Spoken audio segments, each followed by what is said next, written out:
we are. And of course, the first thing I say is all crackly and okay, oh, hold on. Hold on, chotto mate. I can move back here now because... Oh, that voice crack! What is wrong with me? There are a lot of things wrong with me, but... now I can move because now I am also streaming on Twitch. Not only on YouTube. We are no longer doing, Honey Pop. For those of you who don't know, we were doing, hello, Twitch. Sorry that it's been so long. YouTube, ew? No. Both YouTube and Twitch are ew, just in different ways. Prey, how's it going? Thank you so much for popping in. I'll be lurking. Have a nice stream. Thank you so much for the lurk, Prey. Thank you so much. For those of you who don't know, Prey is an awesome, amazing VTuber knight. He is just so chill and so fun and welcoming and smart, and even when things are complicated in the game, then he's able to keep his cool no matter what. He is just such a chill, cool guy. I highly recommend him. What is that? No, you? No, you! Nah, just you. Just you, Prey. You're the awesome one here. But yes, very highly recommend Prey. Please do follow him. He is such an awesome streamer. Like, I strive to be as, like, calm and collected in the face of games not going my way. Like, that was what made me follow him. I mean, there are a lot of reasons to follow him, but that was, like, what made me go, you know what, this guy, he has my follow. YouTube chatting is you. Maybe I can't see the flaws in it as much as you do because I first watched YouTube streams. I got into Twitch after YouTube. But yeah, those are the kind of streamers that I look up to the most. The ones how they're playing a game and things are really hard and complicated, or the game is bugging out or whatever, and they're able to stay calm throughout the whole thing. Those are the best streamers, in my opinion. You instantly earn my respect. Hello! How's it going, Del? Hello. Hello.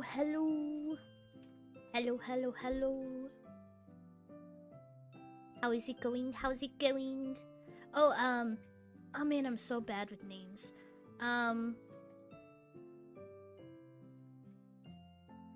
Correct me if I'm wrong. Are you Honor? I don't remember. I'm so bad with names. Because I know there was someone whose name is different on YouTube and Twitch. Is that you, Honor, or am I mixing you up with someone else? Do let me know. I always get so confused when people have two different names. Yes, I am. Nice. I'm so happy that I got it. I would have felt so bad. But hello, Honor. Hello. So good to see you here. Yeah, I'm so bad with names. But yeah, I can understand people getting very frustrated in video games and stuff. So I don't fault them when they do get upset, but you earn my respect when, and you've shown that you're a great streamer when, you're able to stay calm in the face of, things happening. Okay, just hold on a second. I'm just grabbing my tablet so that I can plug it in. Okay, so basically what we're doing, if I can get my tablet plugged in. into my PC. Hold on. Okay, plugged in. Okay, so basically what it is that I had made a post on both Twitter and Blue Sky about how, because I was thinking about all the story ideas that I've come up with ever since I was a kid. Excuse me, most of these story ideas from when I was like a teen or very early adult. I have a document of over 300 story ideas. Well, actually it says over 400 story ideas, but I say 300 because some of the story ideas, I literally just, like, one story idea, like, I have them numbered, right? And one of my story ideas, all it says is airport. That's all it says. One of my story ideas that I wrote down in my Google Doc is just airport. So I like saying 300 plus story ideas because some of them are like a word or a vague concept. But anyway, so I have all these story ideas that I've built up over the years, and I made a post how I was like, should I just say F it and draw an illustration for all my story ideas? Because I never wrote these story ideas because I suck at both art and writing. So I always felt like, oh, I can't write or draw out these stories because I suck. And a surprising amount of people on Blue Sky, people who I didn't know, all said, do it! Do it! It's an amazing idea! You should do it! You will not regret it! This is an amazing idea! I fully support you! And I'm like, well, I guess I'm gonna have to do it. But because I have a very hard time of managing my time, I decided to stream it. Yeah. So I just need to find a good spot for my tablet here. Because, like, I have, a screenless tablet. I know there's a name for it. The tablet's how there's no screen. Hold on, I forgot my pen. There it is.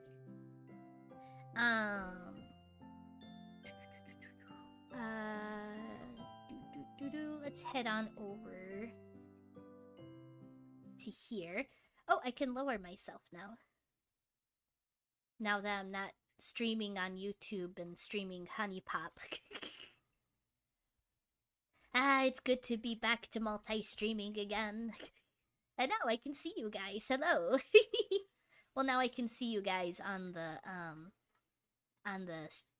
overlay. Cause it's a little sad not seeing anyone in the overlay.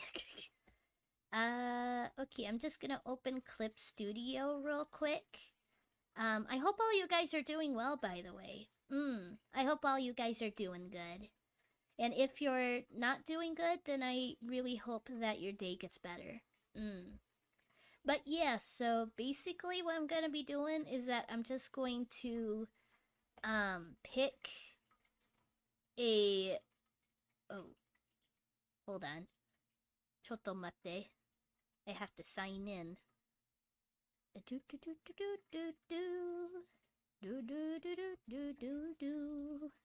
yeah, basically I'm gonna be I'm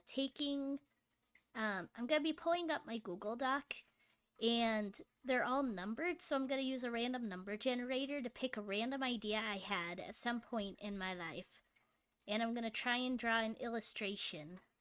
Wait, what?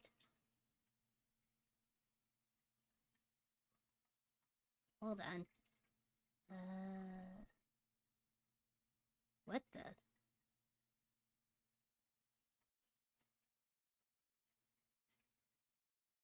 Hold on. Clip Studio is being weird.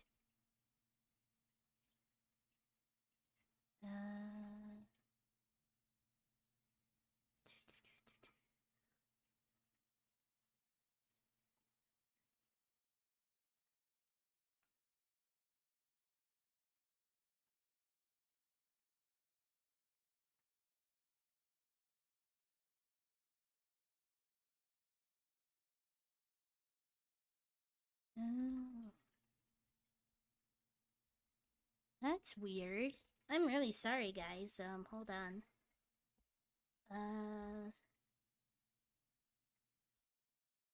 I'm gonna have to exit here.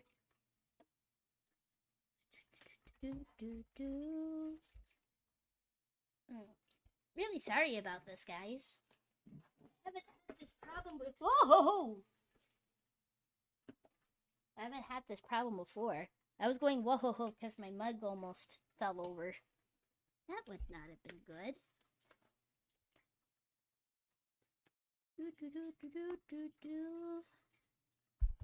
What are some interesting things you guys have done today?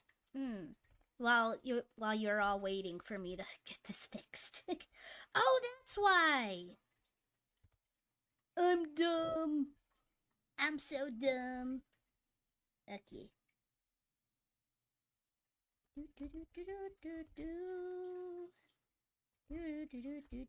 Okay, that should fix it.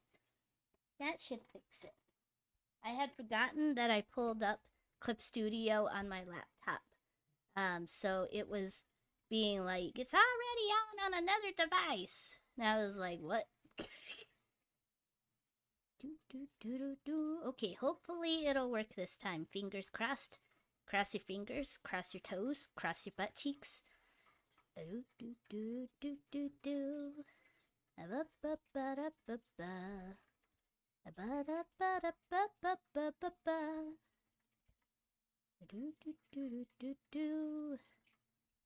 Wait, what?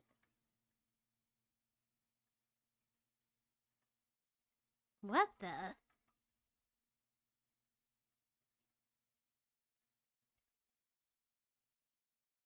No!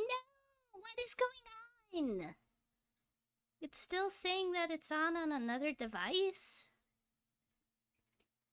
What the? Hold on. Really sorry, guys. If this persists, then I'll just use Krita. If I have it installed on the PC.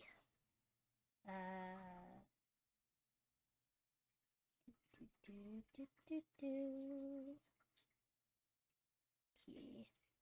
Let's try turning the laptop off. Shut off the laptop. Oh, hold on. Okay, I just gotta wait. Apologies again, guys. There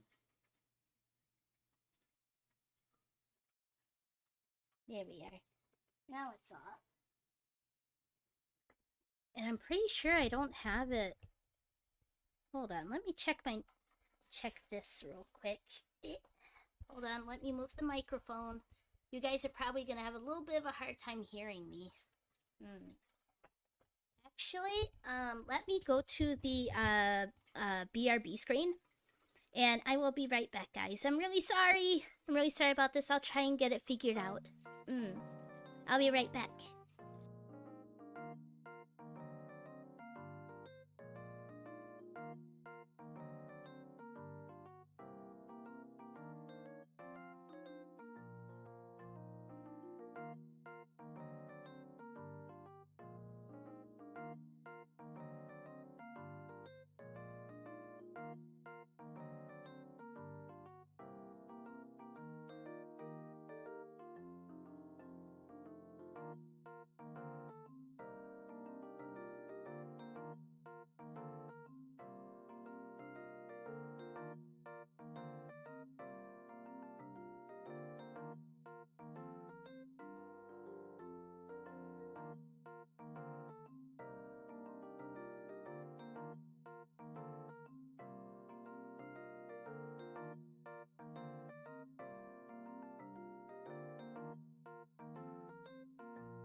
Hello, I'm really sorry about that.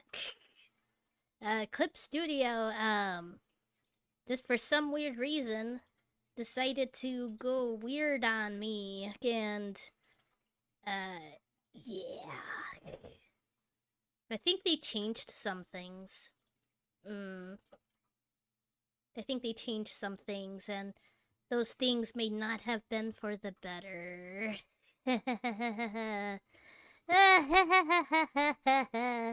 Oh boy. Like, what even is this? I never had that there. What was that even? Okay. Do do do do do do. Do do do do do do. Okay, it's been ages since I, like, well, not ages, but it's been a little while since I've drawn anything in Clip Studio. I've never been good at it, so, and I'm very bad at drawing, so yeah. Okay, now that we got all that settled and, well, that fell over. Now that we got that all settled, hold on, let me unplug this so that's a little bit easier for me to manage. I'm gonna pull up my.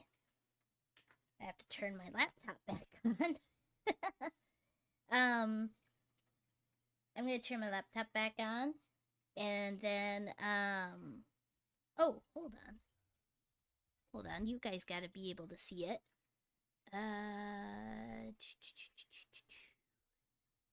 Window, Clip Studio, View. Good. And then put it underneath the overlay.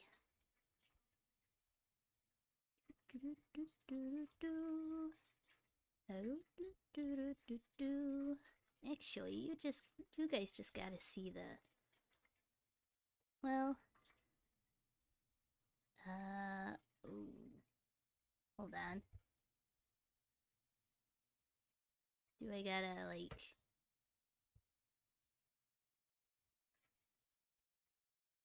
we'll get this, guys, we'll get this. And oh, I grabbed myself. We'll get this, we shall get this. Eventually. And then go here.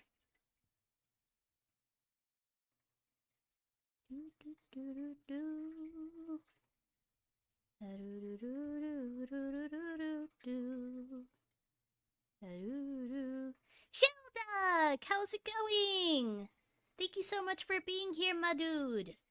I suck at drawing, but if you want to see an actual artiste in person who actually is fantastic at using ZBrush, then I very, very, very, very highly recommend that you check out Shelduck.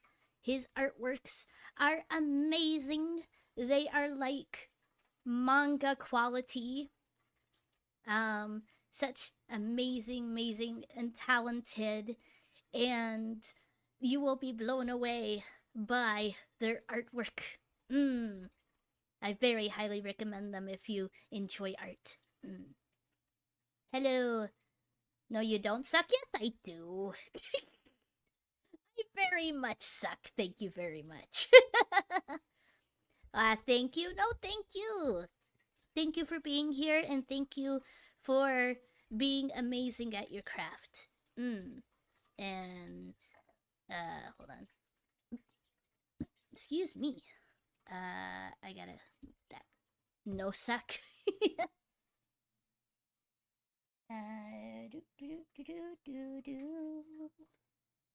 Sign into my laptop. Okay. So, wait, what the heck? Oh, that was weird. Everything is falling apart. It's like, what's the line? What's the line from the original Planet of the Apes? Oh yeah, it's a madhouse! It's a madhouse!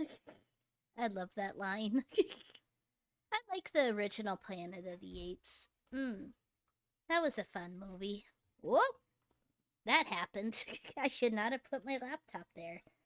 Okay, so to recap, I had suggested on Twitter and Blue Sky that I draw an illustration based on my 300 plus story ideas, which is actually 400 plus story ideas, but I say 300 because some of them are. I'll be right back. Alrighty, Shelduck, take care. Because some of my story ideas are just too freaking vague to even call story ideas. How's it look on? Okay, it looks good. It looks fine. It looks fine.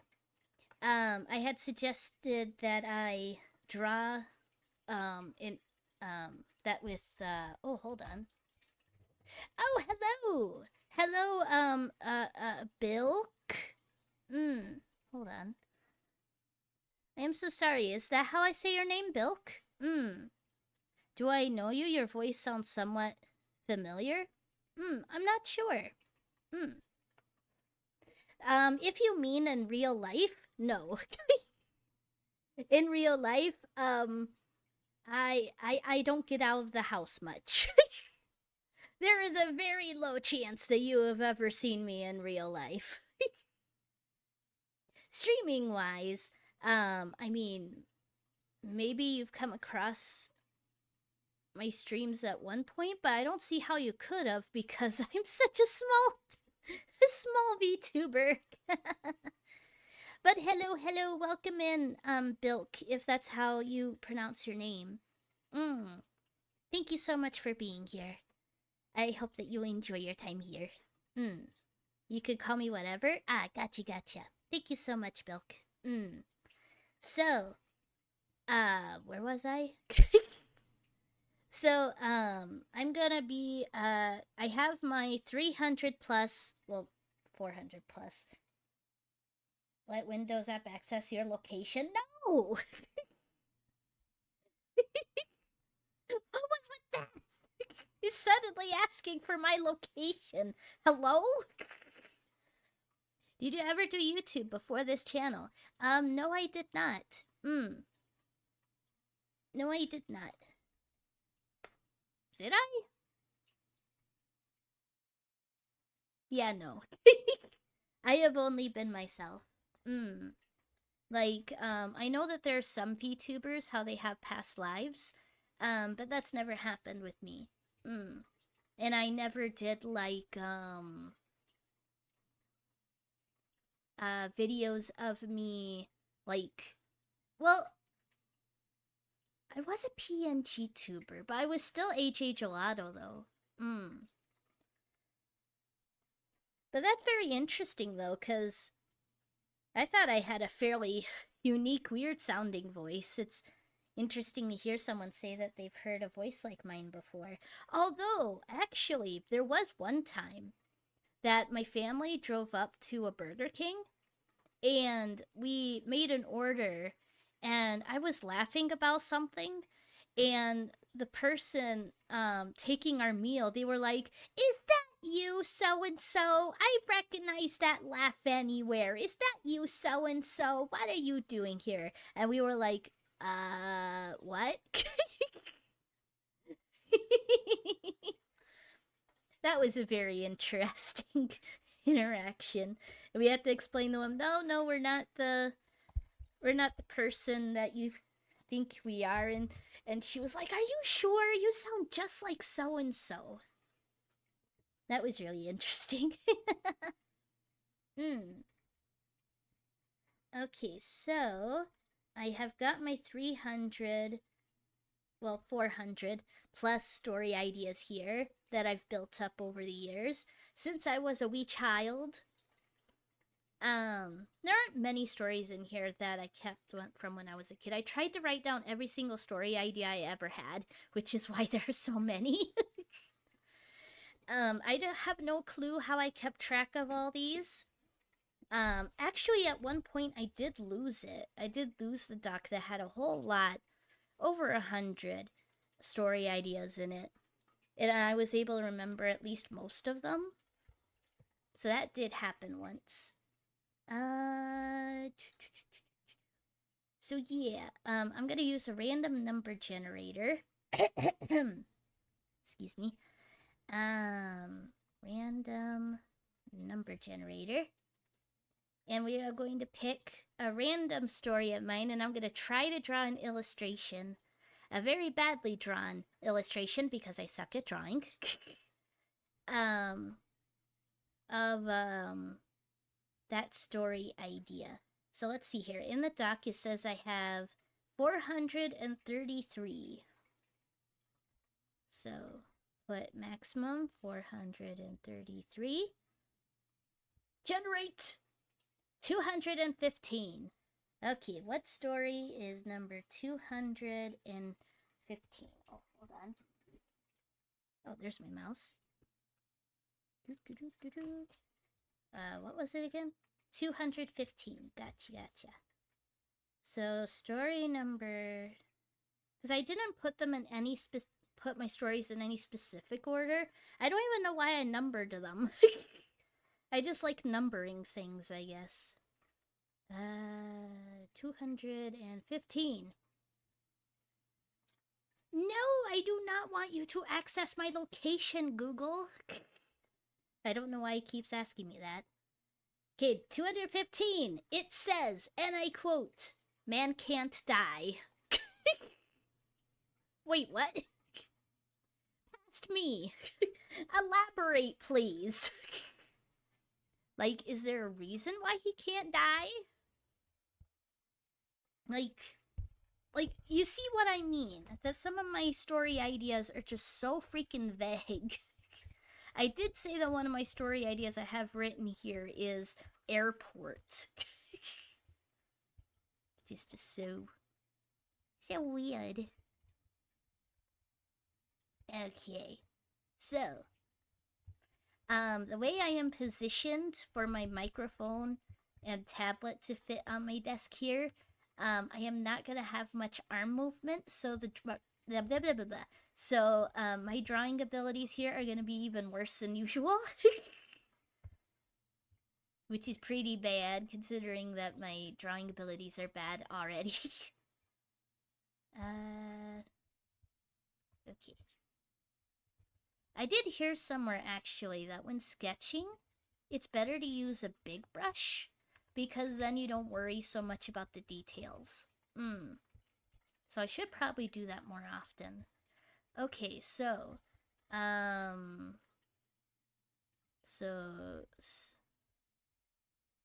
story idea 215. Man can't die. Okay, so, man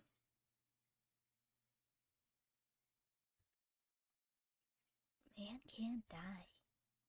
What was in my little brain? Like, that's so vague. Just some random dude.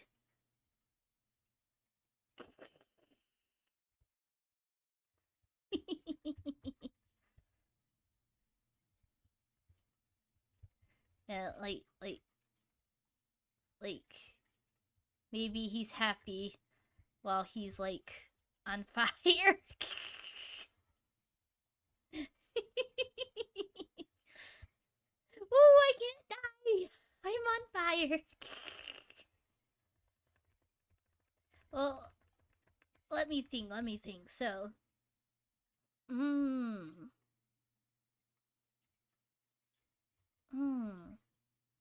how can I turn this into an illustration? And, like, I'm trying to think of what made me think of the story idea in the first place. Because sometimes I have, like, sometimes I would have an image in my head. Sometimes I would have an image in my head, and then I would... Oh, so sorry. And then I would write something super vague because I was like, oh, I'll remember. Even if it's vague, I'll remember what I was thinking at the time.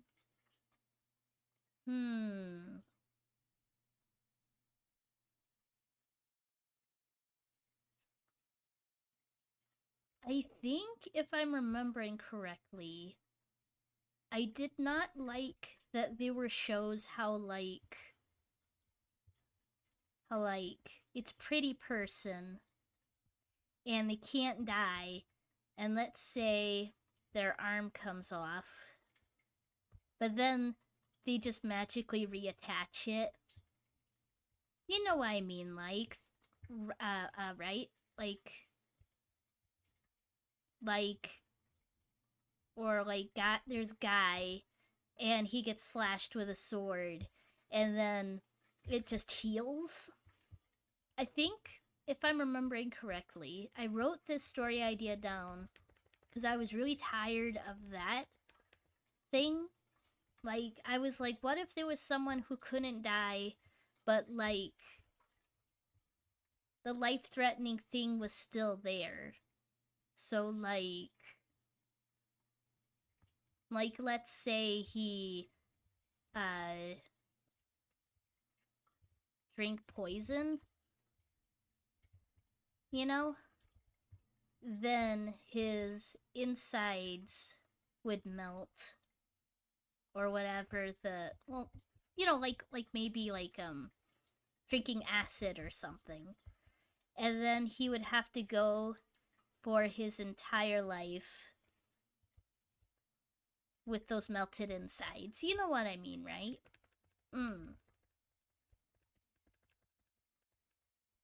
But how could we turn that into a story idea / illustration? I guess. Oh, maybe. You know how there are a lot of stories with the military trying to make immortal soldiers? Maybe it's that they're immortal, but they can't, like, heal. So I could imagine a story idea. How, like, it's a war zone. How all the soldiers, they can't die. They just keep fighting, but they keep fighting. They're super wounded. You know, that sort of thing. But they had to keep going. I can see how that could be a story idea. Because, like, there's one war movie, I haven't seen it yet, but I saw a clip of it.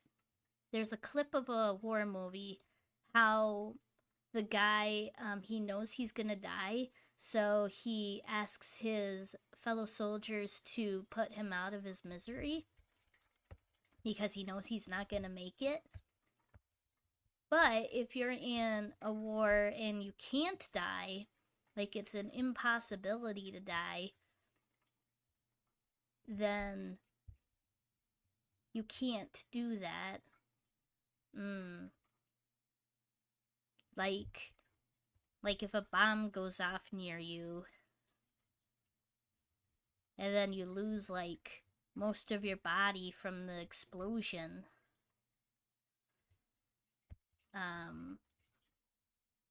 Like, that would really suck, right? Like, you'd have no body.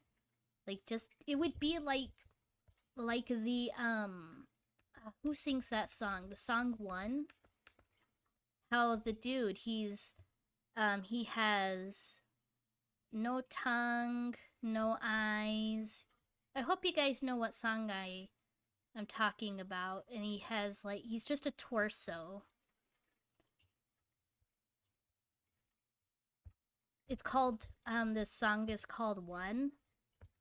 And he's being kept alive even though he can't hear, he has no ears, he can't speak, he lost his tongue or something like that, he has no eyes, he has no limbs. But they're just keeping him alive. And it brings into the question of I don't. Oh, okay. I wish I could remember who sang it. Let me look it up real quick. Like the name is at the tip of my tongue. Um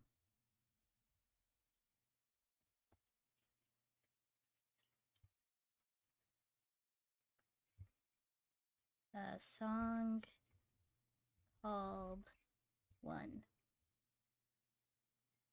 I think it was called One. Metallica, that's it. Metallica. It's actually a really good song, actually, really dark. There's a Metallica song called One, and it's about this guy, how they're keeping him alive, even though he can't move or speak or hear or do anything. And they're just keeping him alive for the sake of keeping him alive. And it brings into question when is it okay to let someone go? Like, just because you can keep them alive, should you if the person is only suffering? It's like a really complex type of debate.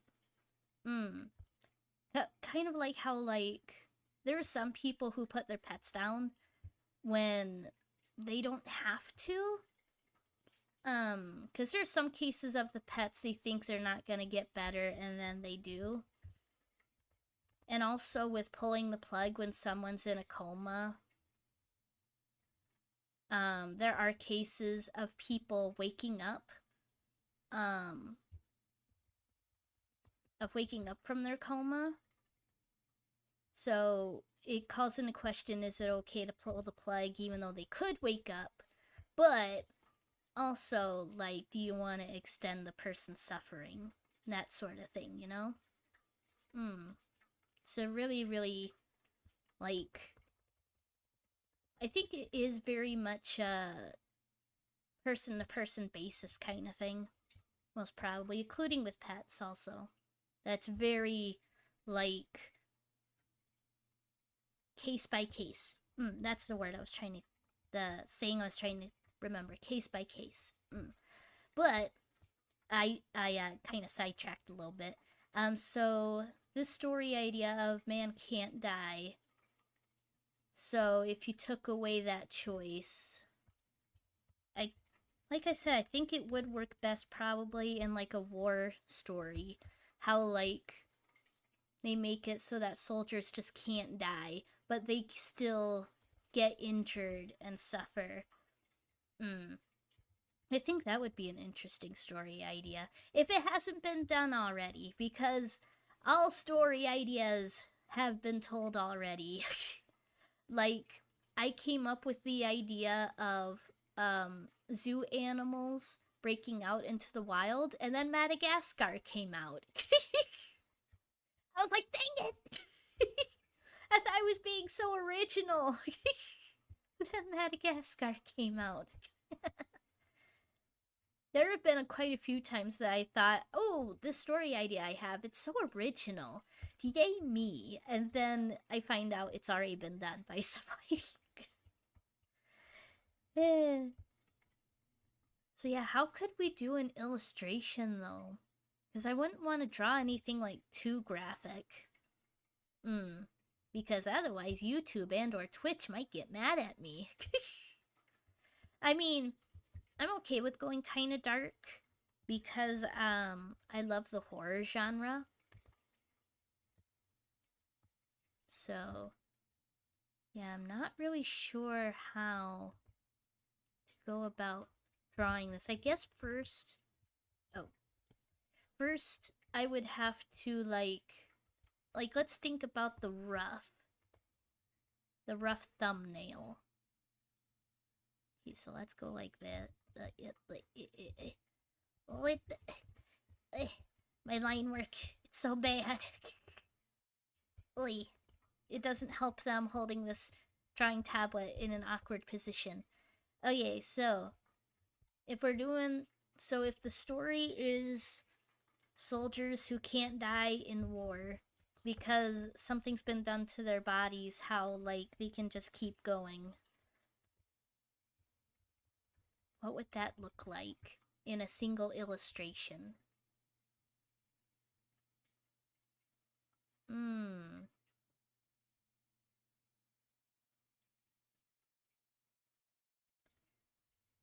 Maybe like main character.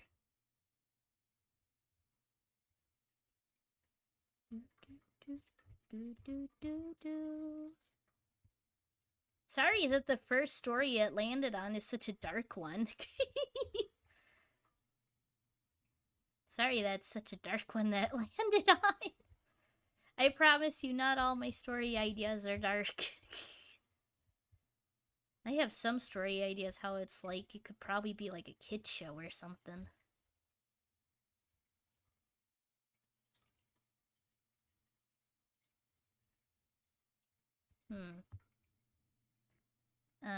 I do apologize if I sound condescending, but are you sure this best suits the format of a live stream?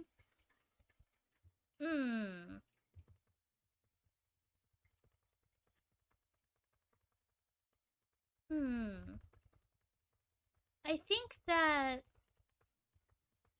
if you're trying to be marketable, then yeah, you do have to follow certain guidelines in order to be marketable.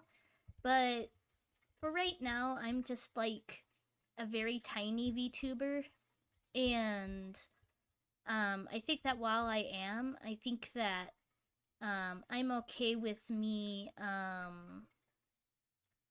like doing streams that are more out of the norm, if that makes sense.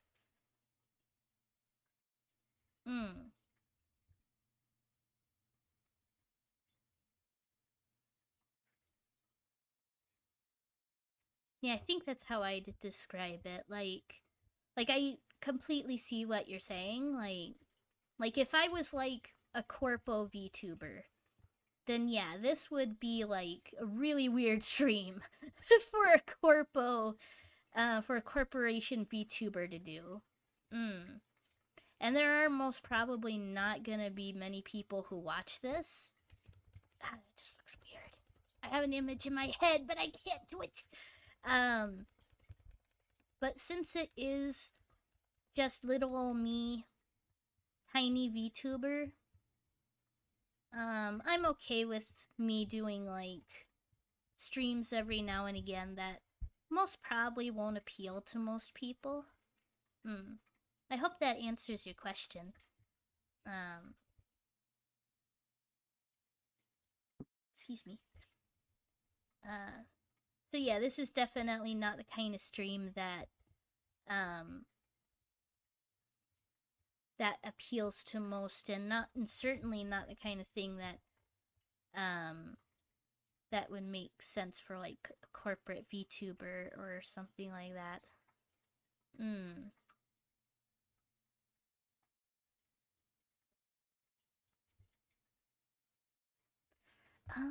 Maybe not like that. And actually, I was originally not planning on doing this as a stream. I only did it because I had said on Twitter and Blue Sky, like, should I draw my story ideas? And a bunch of people on Blue Sky were like, yeah, do it. And I'm like, well, if I'm gonna do it, then I should stream it, I guess, because otherwise I just like run out of time. I'm not very good at managing my time. So I thought, well, if I stream it, then I'm being like productive, if that makes sense. Because I've got this image in my head of like him sitting. Okay, let's just go super rough. Let's just go like super rough. How like in my head I see like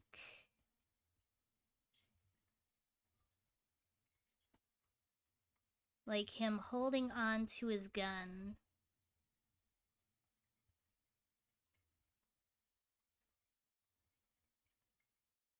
while, like, sitting up against a tree.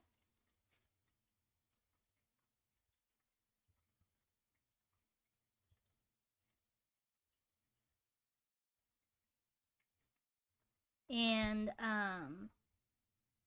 not holding the gun like that, though, like... This looks very messy. While war is going on behind him.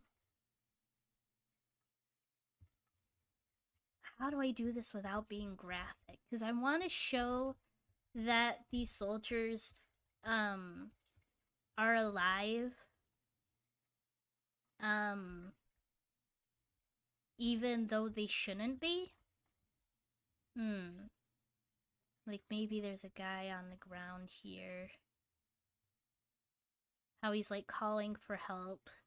His, like, hand is even on the tree.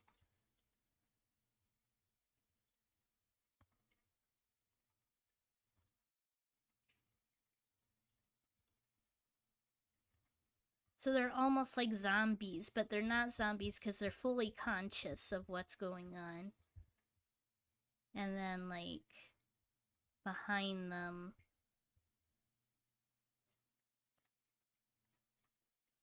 there's, like... I can only imagine this being, like, graphic.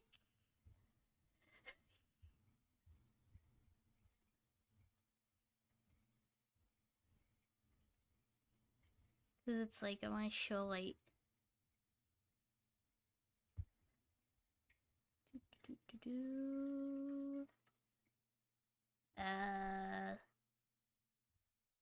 Oh, right here. I want that to be... higher up, maybe.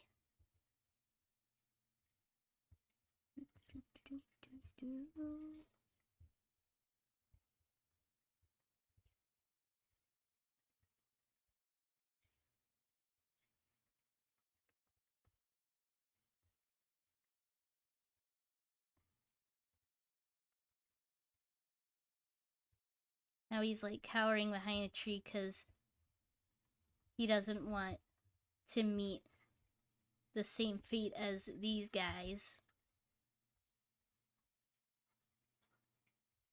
But how do I show that it's wartime? Like, maybe put this guy more over here. And then in the distance,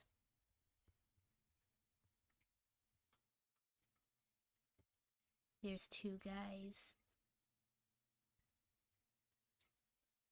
who are fighting and tearing each other apart, basically.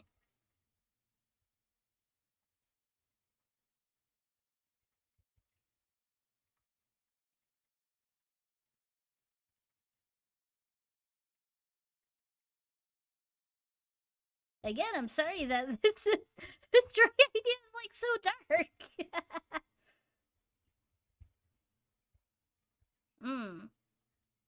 So yeah, that's what I can think of.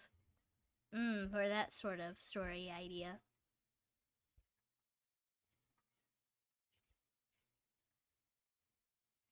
And I imagine it being like an alternate...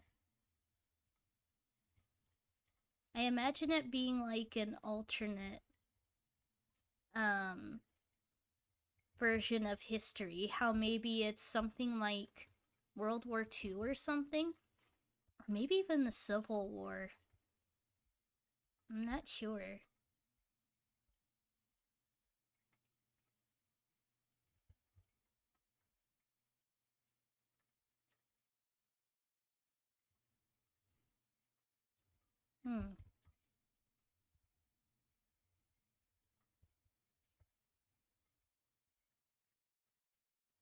Although I am wondering if this is maybe a little bit too graphic. Well, hold on.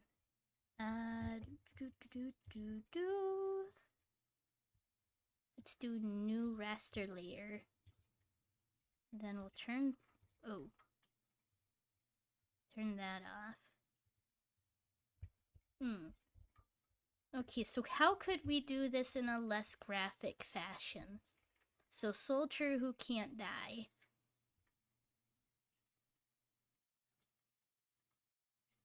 I don't know. I don't know. We may have to come back to this one. We may have to come back to the story idea and try to pick one that's a little bit more tame. Because I am kind of liking my story idea. So for now, let's shelve that one. So the next number is 326. What story idea do I have under 326? 326.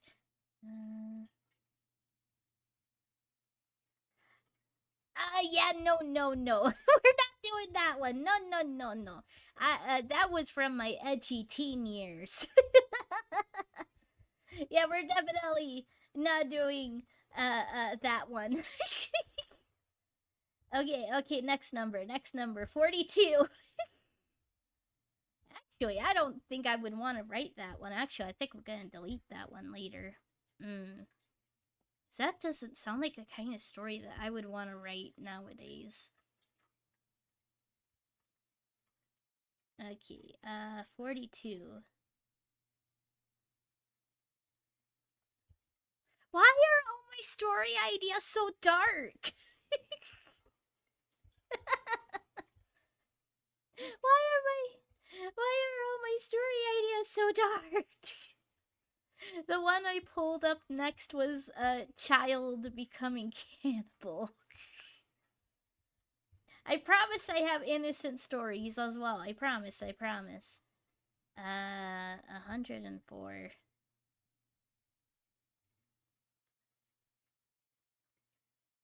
I vaguely remember having this story idea of girl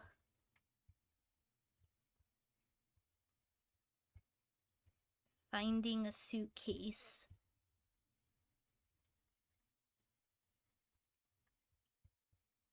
And men being after her. Would you mind telling me about the one you want to abandon? Yeah, no, it should not be repeated. It should not be repeated. Just edgy teenage dribble, basically. Okay, let's go with this story idea. Well, I mean, I guess not edgy teenage dribble. More like...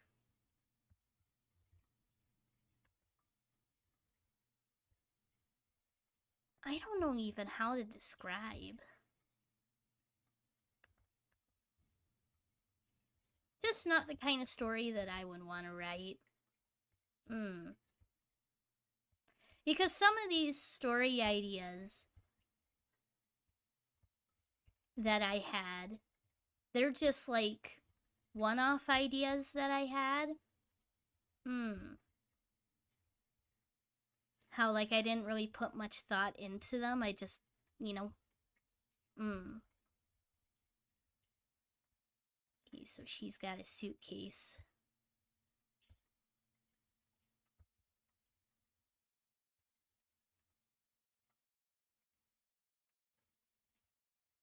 Most of my story ideas aren't like that. I don't even know why I wrote that idea down, to be honest. Doesn't even sound like something I would write down.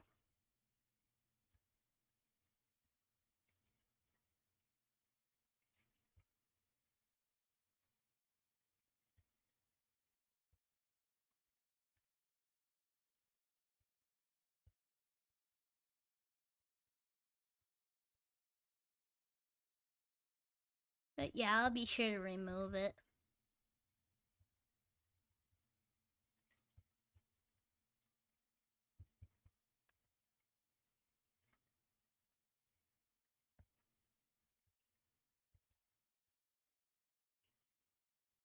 Do do do do do do. Do do do do do do. Do do do do do do do do. I can imagine this story being like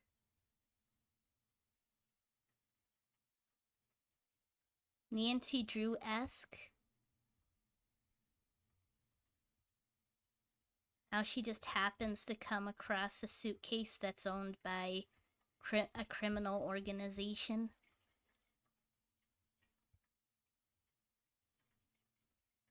Oh, here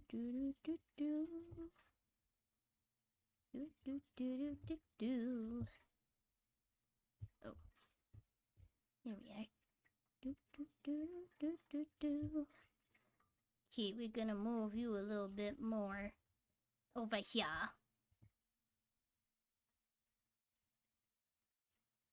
I am not sure why she has this suitcase and why she's running from them, though.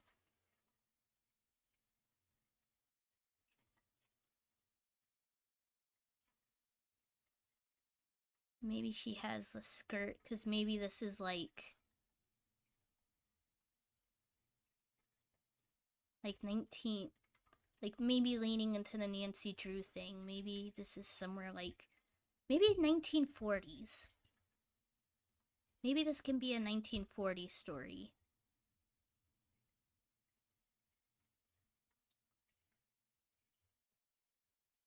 Oh, she's running with this suitcase.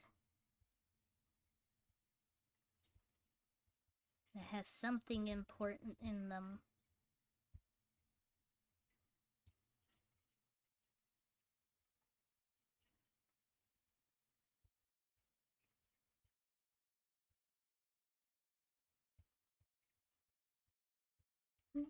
I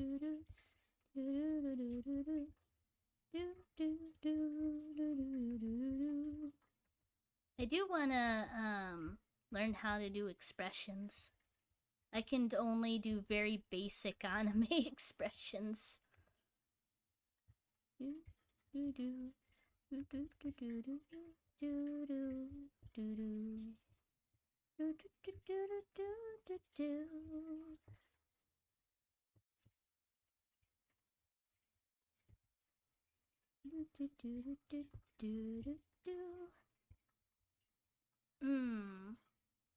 kind of a dress?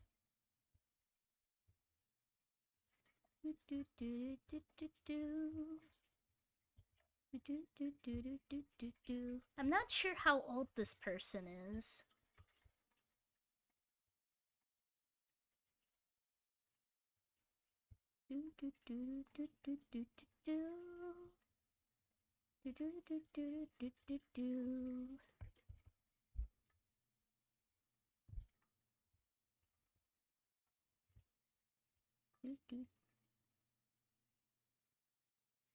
Where's the eraser? I don't remember what the eraser is. Oops. Didn't mean to do that.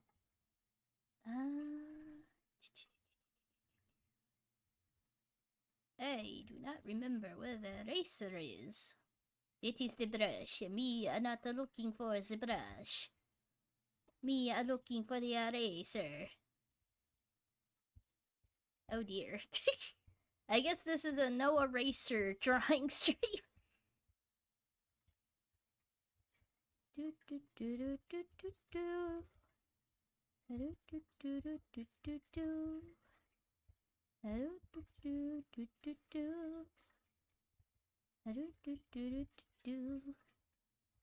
I cannot draw perspective for the life of me.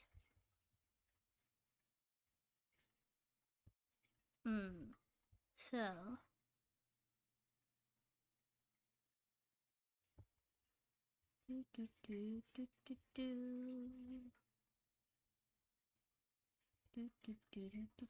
Yeah, I cannot draw perspective. Trying to think of how...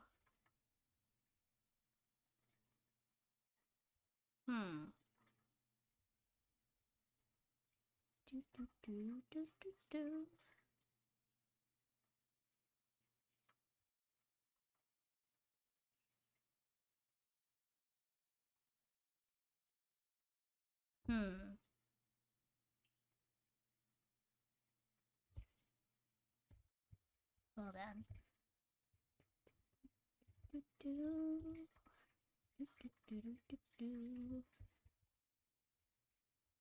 me try to think. Hmm.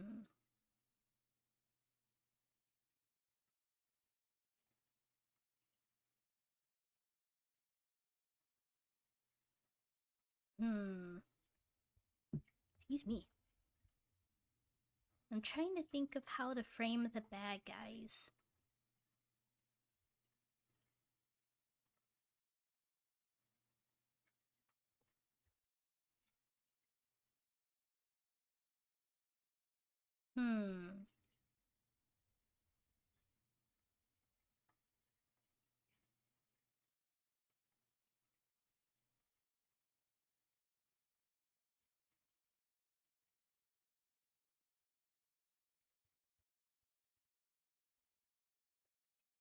Okay there, kitty. One of my cats is here. What's going on, honey? Hmm?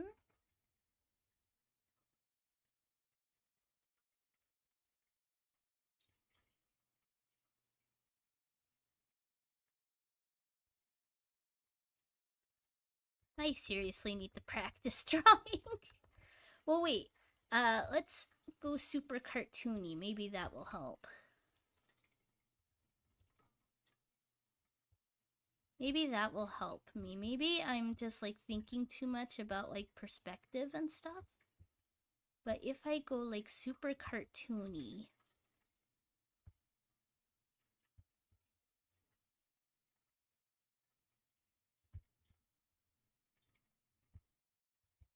Kitty, what you doing? Kitty. Kitty, kitty, there is not enough room for you on my lap, unfortunately. Oh, no, do not be on the keyboard. Okay, you gotta move. You gotta move, puppy. I'm sorry. I know. Okay, things are falling over. Come on, baby. There we are. Here we are. I'm sorry, kitty. I'll hang out with you soon, kitty. So yeah, maybe if I go like super cartoony, then that will help.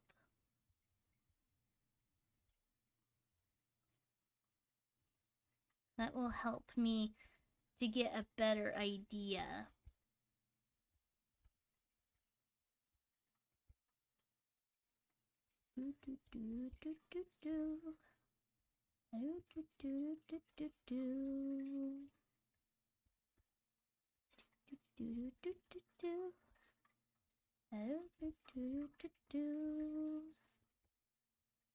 Except maybe move him a bit more there.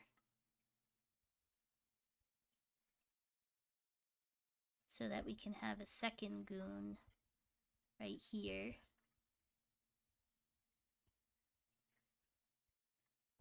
Okay, think just I need to not think about anatomy or perspective or any of that. Just cartoony. Go cartoony. Oh man, this is hard.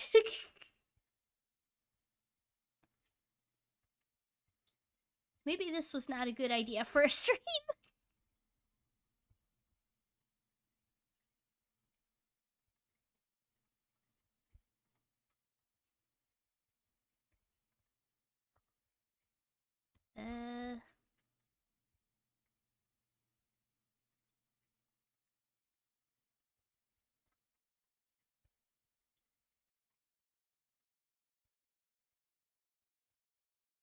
Whoopsie. This is hard without the eraser.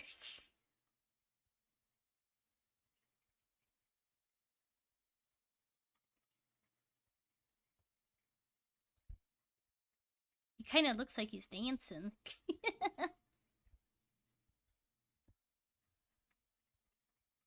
He kind of looks like he's dancing. Where is the eraser? I do not remember.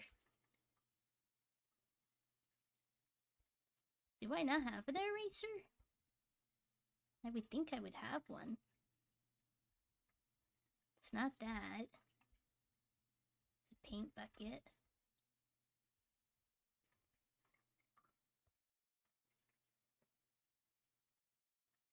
What even is that?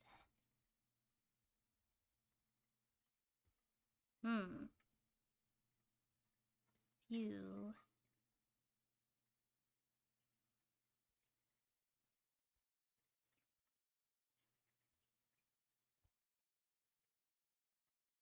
I'm not even sure where the eraser is. I guess I can erase by doing this. There we are. There we are. We came up with a workaround.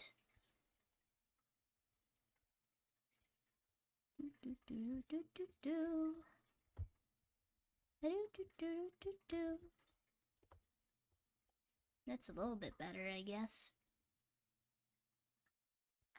But still the perspective.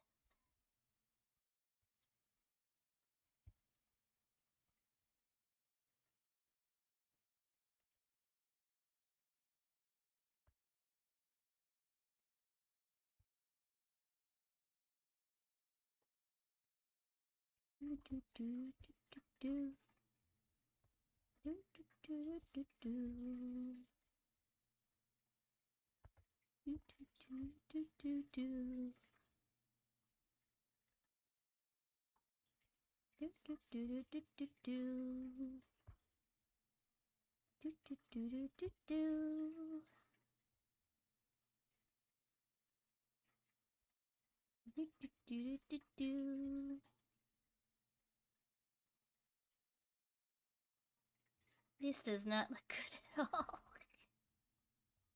This does not look good at all. Why is my art so bad? Why am I so bad at drawing?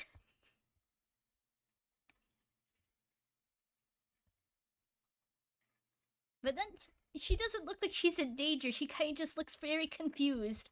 Like, why are these men going after me when I'm just holding this bag?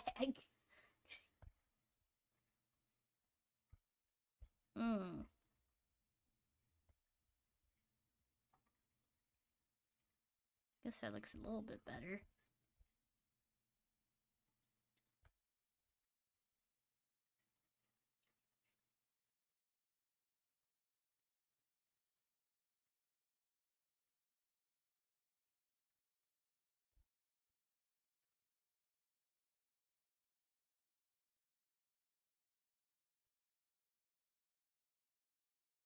I think this was a bad idea for a stream.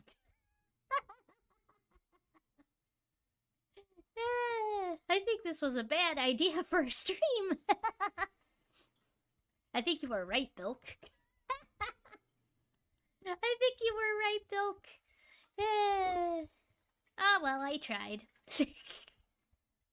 I tried. Sometimes you come up with a stream idea, and it's just not a good one. Which is all good. I think it's all good. So we're actually not gonna save that. So, that happened. That happened. Ah well. Like I said, sometimes we come up with story ideas and they're... I mean, not story ideas. Well, with story ideas too, but... Sometimes we come up with stream ideas and it turns out that we shouldn't have done it at all. Which is all fine.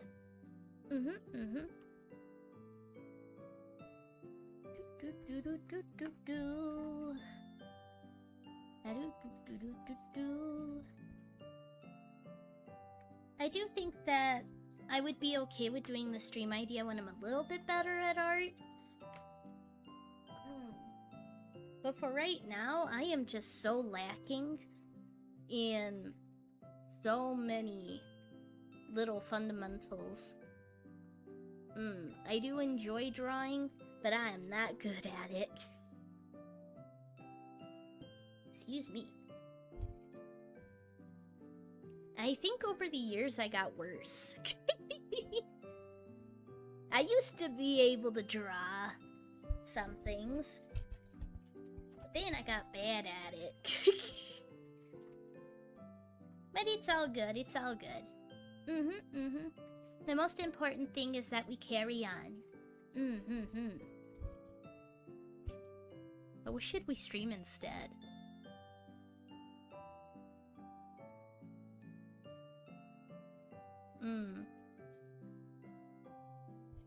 Because, like, this stream idea, it worked pretty good in my head. Isn't that how it always is, though?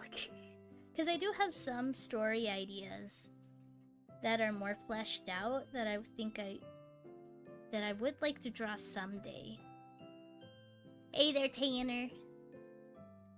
Like, there's some story ideas I had how I do hope that I can draw them someday. Like, I had this one story idea of, I've been here lurking, sorry, cooking, eating. It's all good, it's all good. You didn't miss anything. It actually turned out this stream idea was a really bad one. I had forgotten how truly bad I am at art.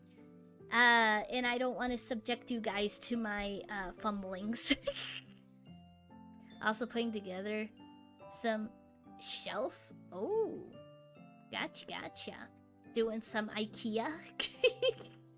Doing some IKEA assembling there. But yeah, like, I would love to come back to this once I'm better at drawing, because I have some story ideas how I do think that I would like to draw an illustration based on my story ideas. Like, I have one how this lady leaves her hometown and then she gets abducted by vampires and they do like a road trip thing. And I also have like a street gang story idea I came up with once. A small town murder mystery. What program were you using? Clip Studio Paint. I bought Clip Studio Paint ages ago. Twilight? No, not Twilight. Although I can well, I think there was only one road trip moment in Twilight, wasn't there? Yeah, after she insults her dad, then she gets in the Cullen car, and they go vroom vroom vroom, but they don't get very far, and then they're at, like, the ballet studio, where, they get attacked by the baddie vampire. I did watch it. I will say I did watch it at one point. And I tried out the books, too. Because I wanted to see what the fuss was about. The movie... It's like I'm not gonna trash anyone who enjoys those movies and books because media is very subjective. But for me, the movies, they can be fun if they're watched like in a goofy sort of way. Like you don't take it seriously. With the books, I couldn't get in. Well, the first one I thought was okay for what it was. I was like, okay, I know what I'm getting into, and stuff like that. But with the second one, I could not finish the second one. I could not get past, Bella, screaming out for Edward. If you know the part, you know how, like, he leaves, like, I have to leave Bella. No, Edward, please don't leave me. I have to leave Bella. This is for your own good. And then she's like, my Edward, he left me. I am miserable without him. I cannot live without my Edward. Maybe it's because I've never been in love. Like, I've never experienced, like, being in love with someone and then being separated from them, so I can't relate with that sort of thing, if that makes sense. But yeah, like I said, I would love to do the stream idea someday again. Once I'm better at drawing. I want to get to the point in drawing how I'm good enough that I can, like, draw decent images that convey my ideas. But man, some of these story ideas I wrote down ages ago, some of them are so bad. Like I said, with some of them, it's just like one word, like airport. Like, what kind of a story idea is just putting the word airport? What was I thinking? And then there's some, how they're like dark for the sake of being dark. Most of us went through that teenage phase, right? How we're like, oh, this is so cool because it's so dark and edgy. And then you look at it in your adult years and you're like, youth. Oh, you silly little child. At least you tried to draw. That is very true. Better to try and fail than to never try at all. Like, it would be bad if this failed and I took it badly. Well, I am kind of taking it badly. I'm kind of covering up the pain right now. Kind of kidding, kind of not. But you know what I mean. Like, the most important thing is that I'm looking at this like, you know what? This was an interesting idea, but it's an interesting idea that I'm not ready to do. If that makes sense. I am not ready. You are not ready, grasshopper. Oh, young little grasshopper, you are not ready. I am ready, master. No, you are not ready, grasshopper. Go wash the car. Which makes me think of, I don't know how many of you watched The Proud Family. There was an episode of The Proud Family how she wanted to take karate lessons, and the teacher, instead of teaching her karate, he's making her do these chores, like cleaning his house. And there's a scene how she and her friends who joined his school, they're washing his car, and he's like, small circles, Penny, small circles. And then later in the episode, he's like, I have something for you to do, or something like that, and she's like, aren't we, didn't you already tell us to do such and such? And he's like, yes, and I also told you to install my new satellite dish. Install my new satellite dish. The Proud Family was so freaking good, man. It was so freaking good.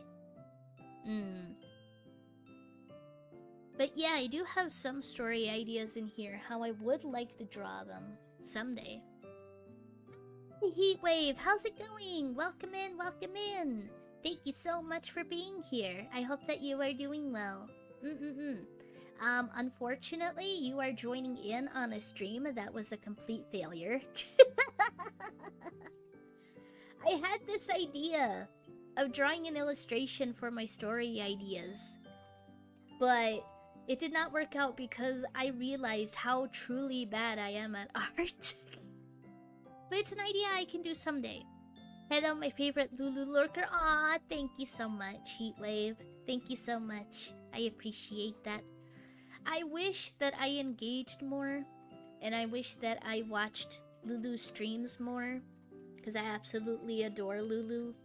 She's like one of my Oshis, but I've just not been watching streams, for various reasons. I really do need to change that, though. Lulu's streams are so good! She's so comforting. And she's also so much fun. Yeah, the least I can do is occasionally lurk.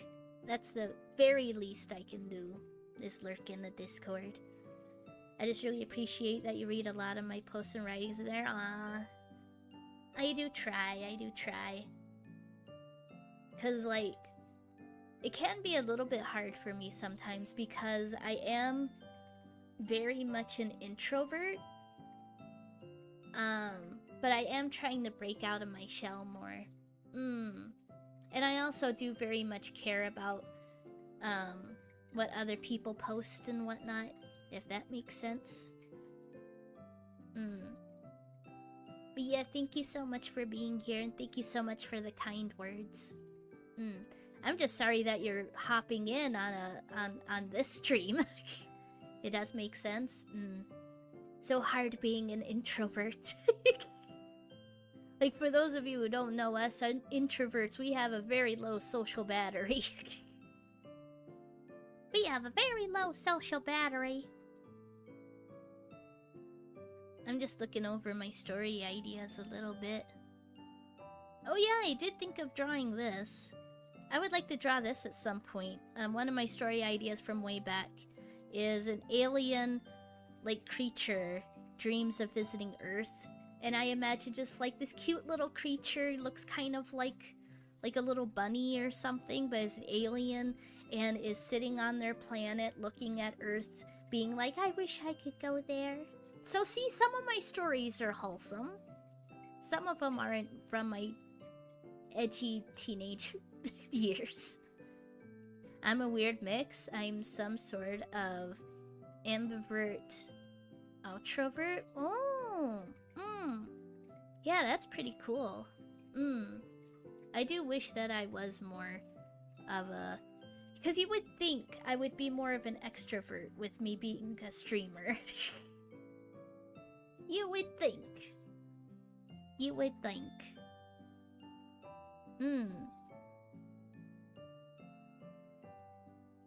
See, look at this.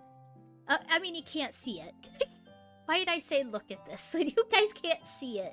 One of my story ideas, all I wrote was asylum. That's all I wrote. I just wrote asylum. Like, what kind of story idea is just asylum? That is not a story idea. That is a location.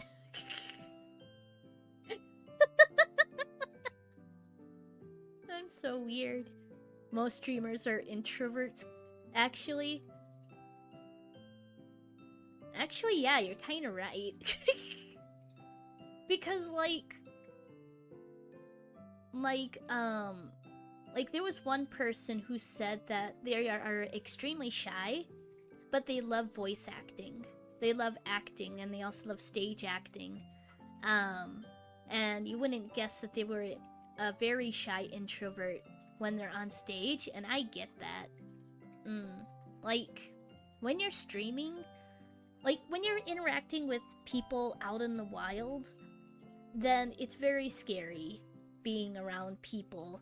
Like, you're self-conscious about how you look, you're self-conscious about the facial expressions you're making, you're self-conscious about every word that comes out of your mouth and how they'll see you, and you're also terrified of what they'll say and what they'll do.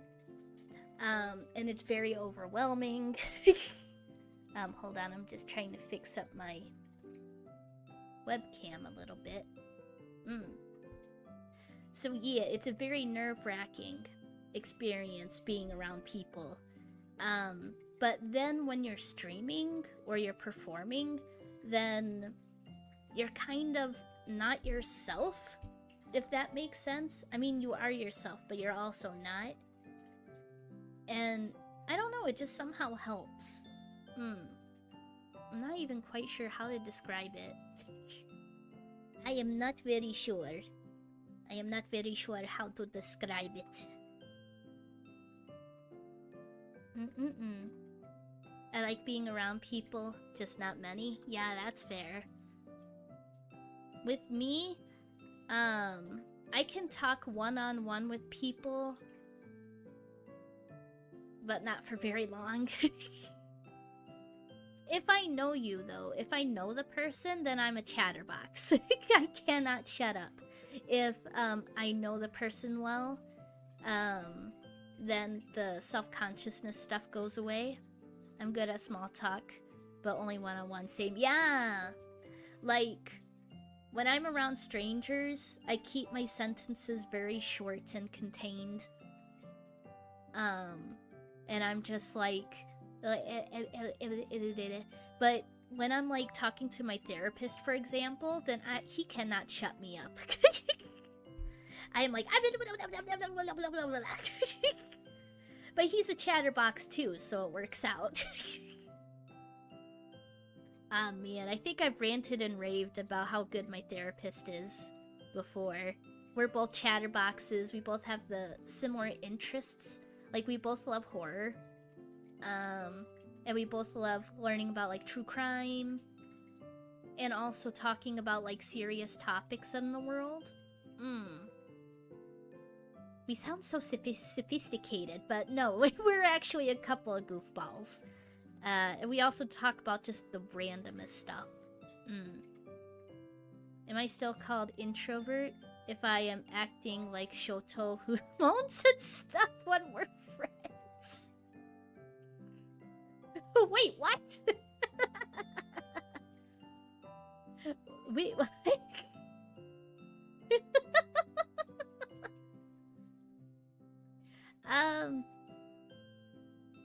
Stuff when we're friends. Wait, what?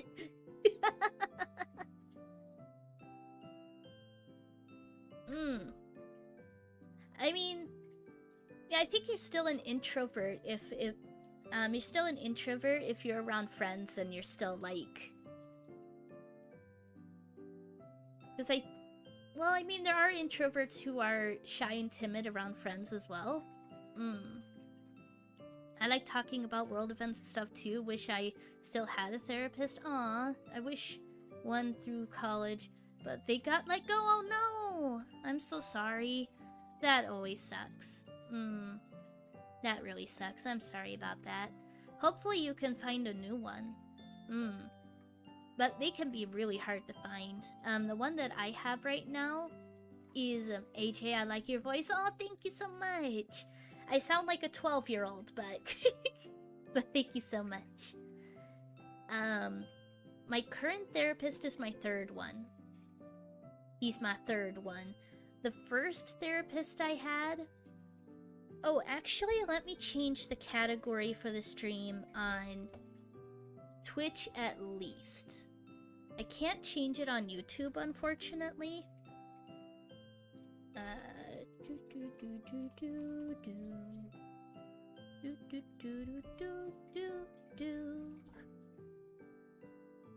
Chotto matte.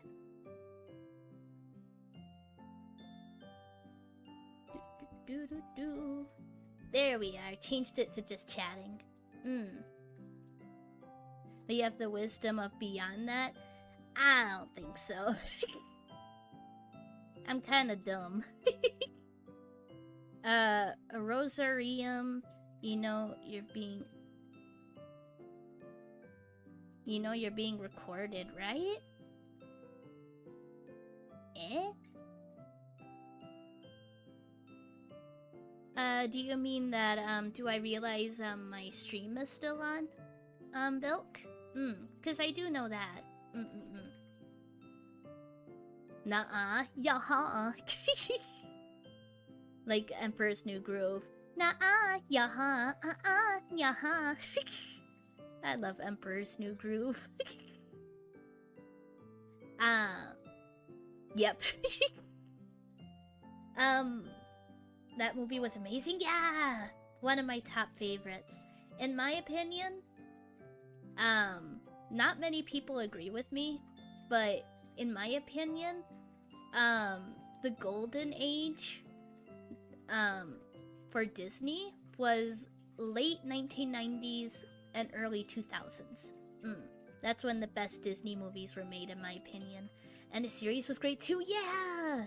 The series was so fun. Cusco's Poison. The Poison for Cusco. Man, I need to watch Emperor's New School again at some point.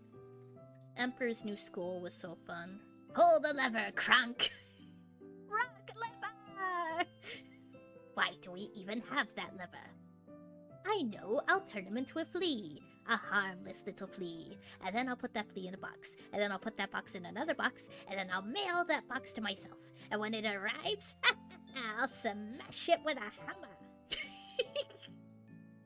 Yzma is an icon. Yzma is amazing. Oh, and what's really cool is that the actress who played Yzma, She also voiced Yzma in Emperor's New School TV show. And oh, Heatwave, you're there on YouTube too? What? I'm in 2 places. Welcome in through YouTube. Welcome in, welcome in. Thank you, thank you.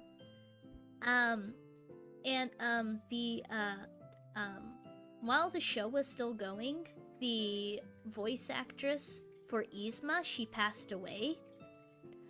And I absolutely love Disney for this. Not anymore. I don't love Disney anymore. They've made some choices in recent years. What happened?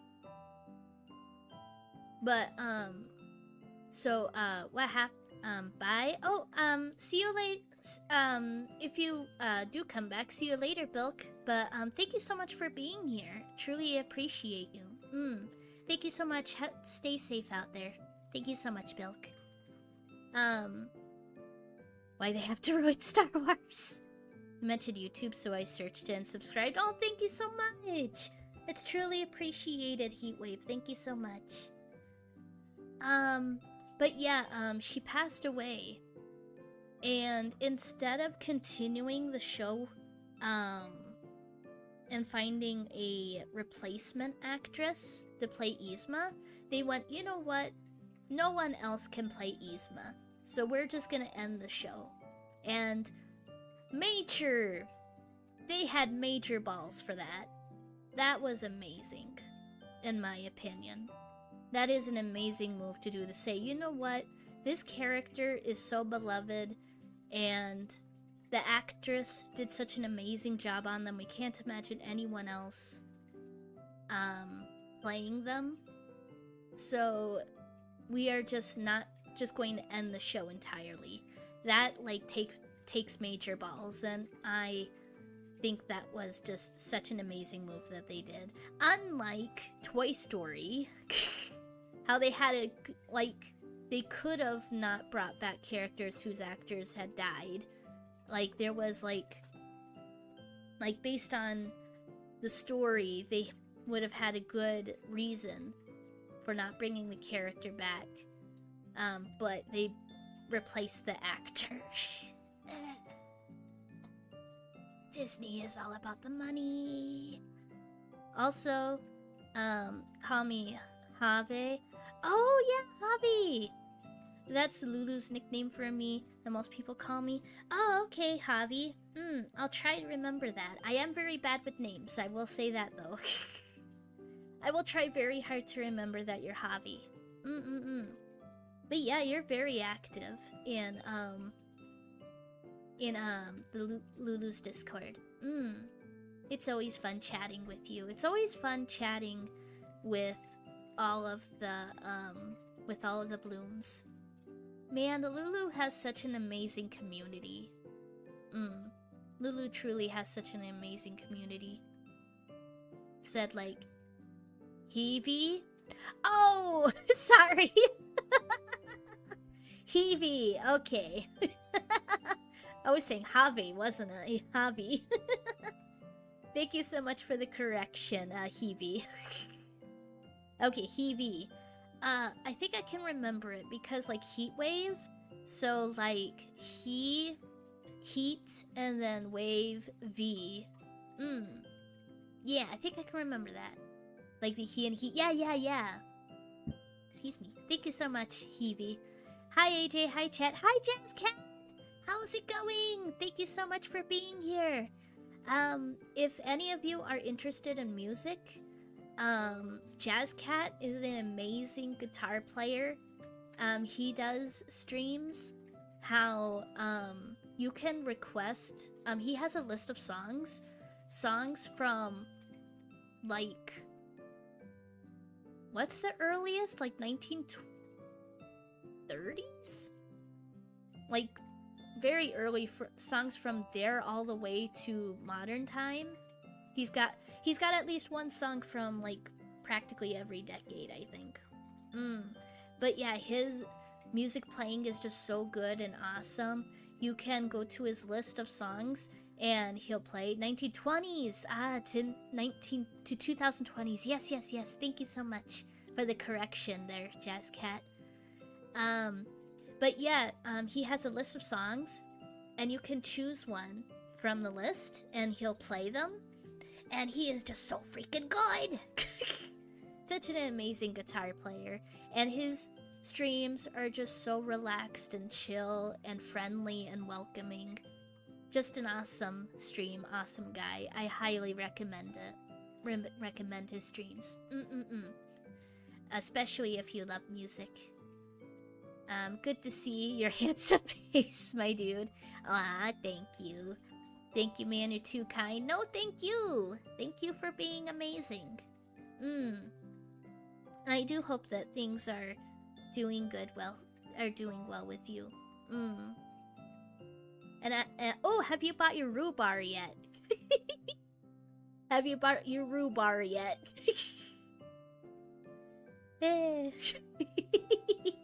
Oh, and happy birthday to Aoi. Her birthday was recently. Haha, not yet? Ah, gotcha. They're probably a little bit on the pricey side, right?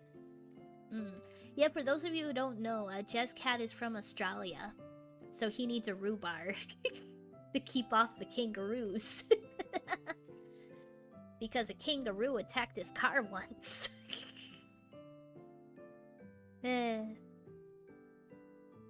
But yeah.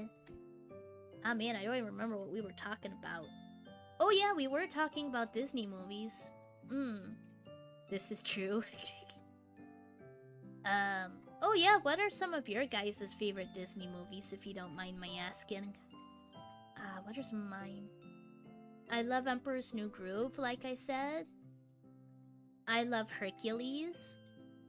I love Atlantis. Atlantis is so underrated in my opinion. Atlantis the Lost Empire. I think that might be my top favorite, actually. Atlantis the Lost Empire. And Treasure Planet. Hunchback of Notre Dame. Pinocchio is really good too. I've not seen any since I was very young. That's fair. My ex-girlfriend loved Lion King, and that one grew on me. Ah, gotcha. I do love, the Lion King sequel. Lion King 2, Simba's Pride. I could go on about, if you don't mind, if I could just pop off about my girl Zira. For those of you who don't know, in Lion King 2, Simba's Pride, Simba has a daughter, and go off, King. Thank you. The bad guy is Zira, who was Scar's wife. And she is like one of the best Disney villains of all time. She is one of the best Disney villains of all time, if not the best, in my opinion. I want to watch Alice in Wonderland. I played a few games that were influenced by recently. Oh, that's cool. Yeah, I remember Alice in Wonderland. This is your stage, you yap. Thank you. Well, I don't want to bore you guys. That's why, like, when I delve into certain topics, sometimes I ask if it's okay. Because my streams, I want them to mainly be about you guys. I want my streams to mostly be about you guys. I am just here to entertain. Are you not entertained? I want it to be about you guys, and if you guys don't want to, like, hear me yap about certain things, then I don't want to, like, bore you guys with it. But yeah, Zira, she is just so amazing. She is, like, unapologetically evil. Streaming isn't about whether it's our topic of interest, it's about you're passionate about what you're interested in. You do you, my dude. We are here because we enjoy your presence. I can see that. But I don't know, because I think I said before, because somebody asked me, what is a kitty? Somebody asked me during my Honey Pop stream on YouTube, wah. Thank you, thank you. Thank you so much, Heavy. Thank you so much for the head pats. Truly appreciate it. This is your place to be yourself uninhabited. Yeah, people's fashion for things is a topic, is an interesting topic. Thank you so much, guys. But yeah, I do remember, like, with one of my Honey Pop streams, somebody actually asked me why I stream. Why? Thank you so much, Jazz Cat. Thank you for the head pats. Thank you. And the reason why, the main reason, because there are a few reasons, but the main reason why I started streaming is because during a very dark time in my life, when my mental health was like rock bottom, it was VTubers that helped me to get through those dark times. And so the main reason why I wanted to be a VTuber was so that I could, like, help people, if that makes sense.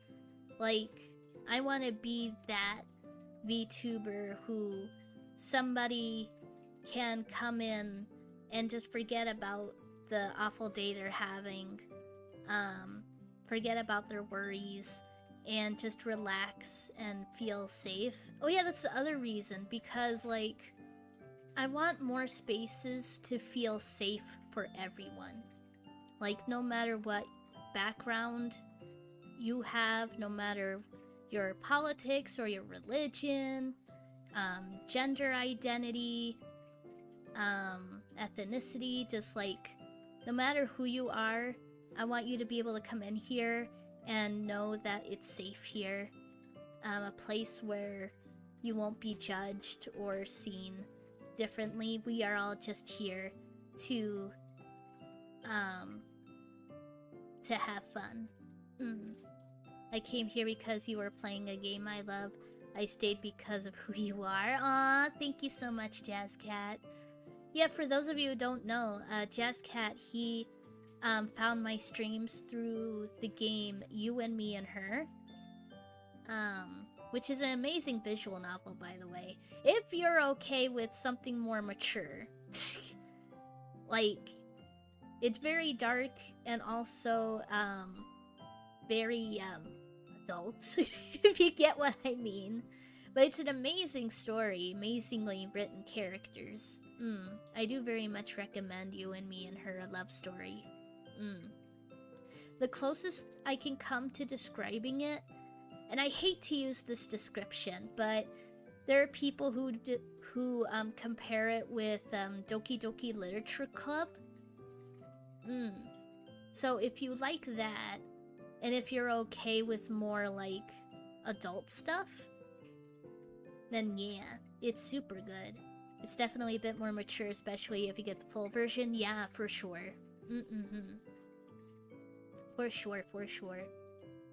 Like, you can get the censored version, but as I was playing, I could just tell that there was important moments that were being cut out. Like, characters reacting a certain way, how I'm like, yeah, this doesn't quite make sense. It feels like there's something missing. Like a character said something, and it was cut out so you don't know the context. It came out long before Doki Doki, yeah. I'm still here, but making a sandwich. Ah, gotcha. Yeah. Oh man, we got way off topic. Okay, so, Zira. One of the main reasons why I love her is because of the theory. The theory! Yeah, it is very obvious when they did some edits. Yeah, for sure. For sure. So basically, at the end of the first Lion King movie, Rafiki is holding up what looks like a male cub, right? Because at the end of the Lion King, they were probably thinking, oh, Simba and Nala had a son. But with the sequel, they changed it so that their child is a girl. And so what people have theorized, and if you watch the movie, it aligns perfectly and it actually makes things make more sense. The theory is that Simba and Nala did have a son, and as revenge for defeating Scar, Zira killed their firstborn. Yeah. She killed their firstborn, and that is the reason why she was exiled to the... what were those lands called?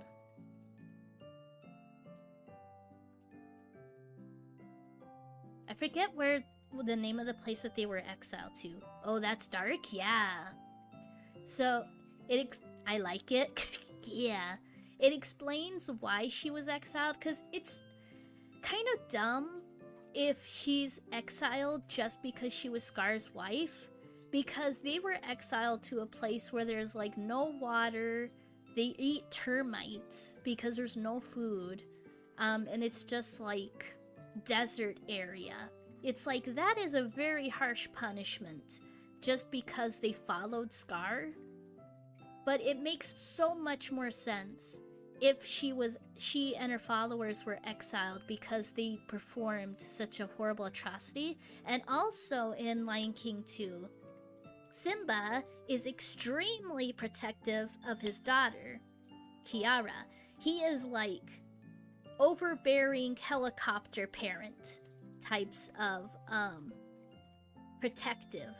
And you're like, well, why is he overprotective? I mean, when Simba was a child, he like went on crazy adventures and didn't care. Like, maybe he doesn't want his daughter going through what he did, but I don't know, it just doesn't make much sense.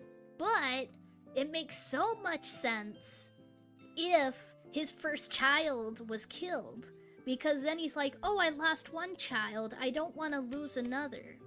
And that is why he's overprotective of Kiara. Well, you see how he was as a kid. But yeah, I freaking love this fan theory. And it just makes so much sense. It makes the movie make more sense. Those are the best theories. When you look at something that doesn't make sense in a movie or whatever, and you're able to go, oh, this theory, it makes it make sense. And the other reason why, and Zira, she is so evil that, for those of you who don't know, the movie ends, near the end of the movie, I love a good fan theory, yeah. Zira, she falls off the cliff, and she's hanging on. She's like, grabbing on to the side of the cliff, and underneath her, there is a, it's been raining, so the ground beneath her is like a raging river, and there's like logs swooshing by. She's 100% gonna die if she falls in, right? And so Zira is hanging on, and Kiara, the main character, she actually climbs down a little bit, and she's like, Zira, hold on to my paw so that I can help you out. And if you watch the movie, she swats at Kiara, and then she just falls off. She just falls off and goes, ah, into the water. And it looks kind of silly. But then you find out why it looks silly. Because it was censored. It was censored! So basically, originally, and it went far into production, which you could tell when I get to it. So, in the original version, Zira, she sees Kiara trying to help her, and she is like, you know what? I'm gonna die anyway, so I am gonna mess up Kiara. Heyo! Hey, Iskander! How's it going? I hope that you're doing well. Thank you so much for popping in, my dude. I'm just explaining why Zira is the #1 Disney villain. So Zira is there. She's clinging on. And she's like, you know what? I'm gonna mess up Kiara. I am going to mentally torment her. So, what does Zira do? She decides to jump off. She purposefully falls to her death and laughs in Kiara's face. That was in the original. And you can tell it was in the original because in the censored version, as she's falling and going, ah, she is actually smiling. And it looks so weird. But it makes sense because in the uncensored version, she was laughing at Kiara like, I am not going to let you save me. I am going to let you live with my death. I'm going to make you think about how you could have saved me, but you didn't. And she lets herself fall to her death while laughing in her face. And that is why Zira is the #1 Disney villain of all time. Censorship strikes again, just like in Totono, yeah. But man, it's just so freaking good. That is just such an evil move. Like, purposefully dying and so that Kiara will forever be haunted with her death. That is just next level messed up. I'm back with food. Ooh, nice. What kind of food do you have? What kind of food did you get? What did I have today? I had pierogies and I had hot dogs. Pierogies and hot dogs. Vegetarian though. Vegetarian versions. Ooh, cool. I tried to make a sandwich, but I think the meat was bad, so I just toasted bun. Aw. Nah, that always sucks when food goes bad. I'm sorry about that. Yeah, sandwiches are so good. I do love sandwiches. I do need to find more, like, vegetarian alternative meat slices. Because I would love to make sandwiches again. I had a couple bratwurst sausage earlier. Ooh. Do you know what tacos are? Tacos, yeah.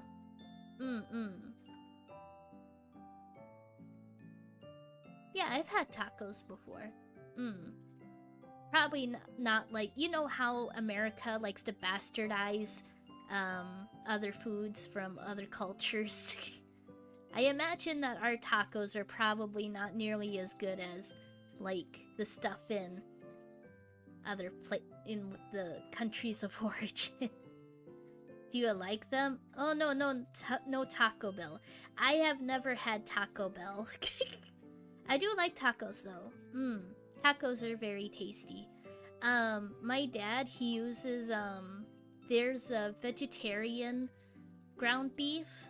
It's like fake ground beef, and he uses that for me, for making tacos. Very tasty. Very tasty indeed. But yeah, Zira is the #1 Disney villain, because she is just completely evil. Just psychologically damaging Kiara as a last FU. You are a cultured one? Nah. Aww. Thank you so much, Honor. Thank you so much for the head pats. Truly appreciate it, my dude. Thank you so much.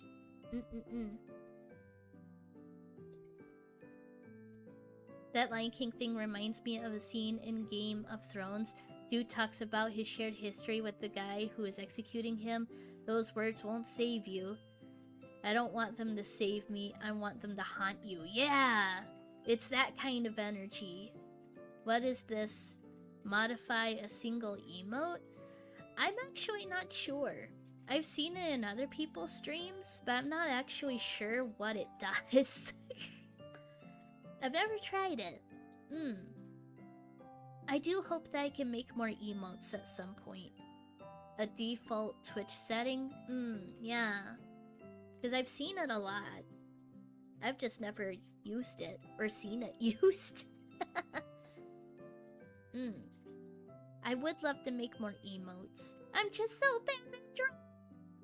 Like, I tried to make a pog face emote, and I just could not get it to look right. And then I felt depressed because I couldn't draw it properly. I am very happy with that emote. I did draw that one okay. And the wave one. I was so proud of myself with that wave one. I was like, I worked so hard on this. I struggled so much. It was truly a struggle. I'll get better at drawing someday, hopefully, maybe.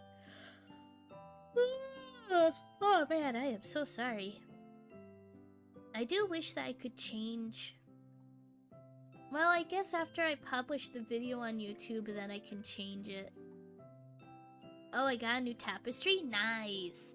Is it the one that you posted about, how it's the girl, falling through the sky with the city, backdrop? It's sad? Sometimes sad stories are the best ones. Yeah, it's that one? Yeah! I remember seeing you posting about it. I know you were talking about how you really wanted that one before. Before you had gotten it quite a bit back. You were talking about how you wanted it as a tapestry, so it's really cool that you did get it. Really happy for you that you were able to get it.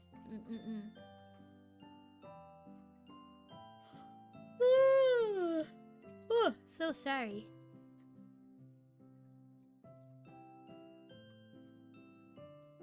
Oh, speaking of Disney censorship, I learned about, well, it's Pixar.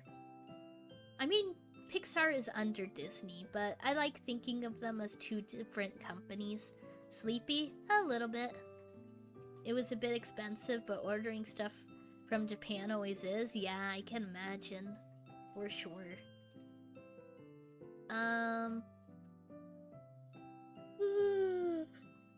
Oh man.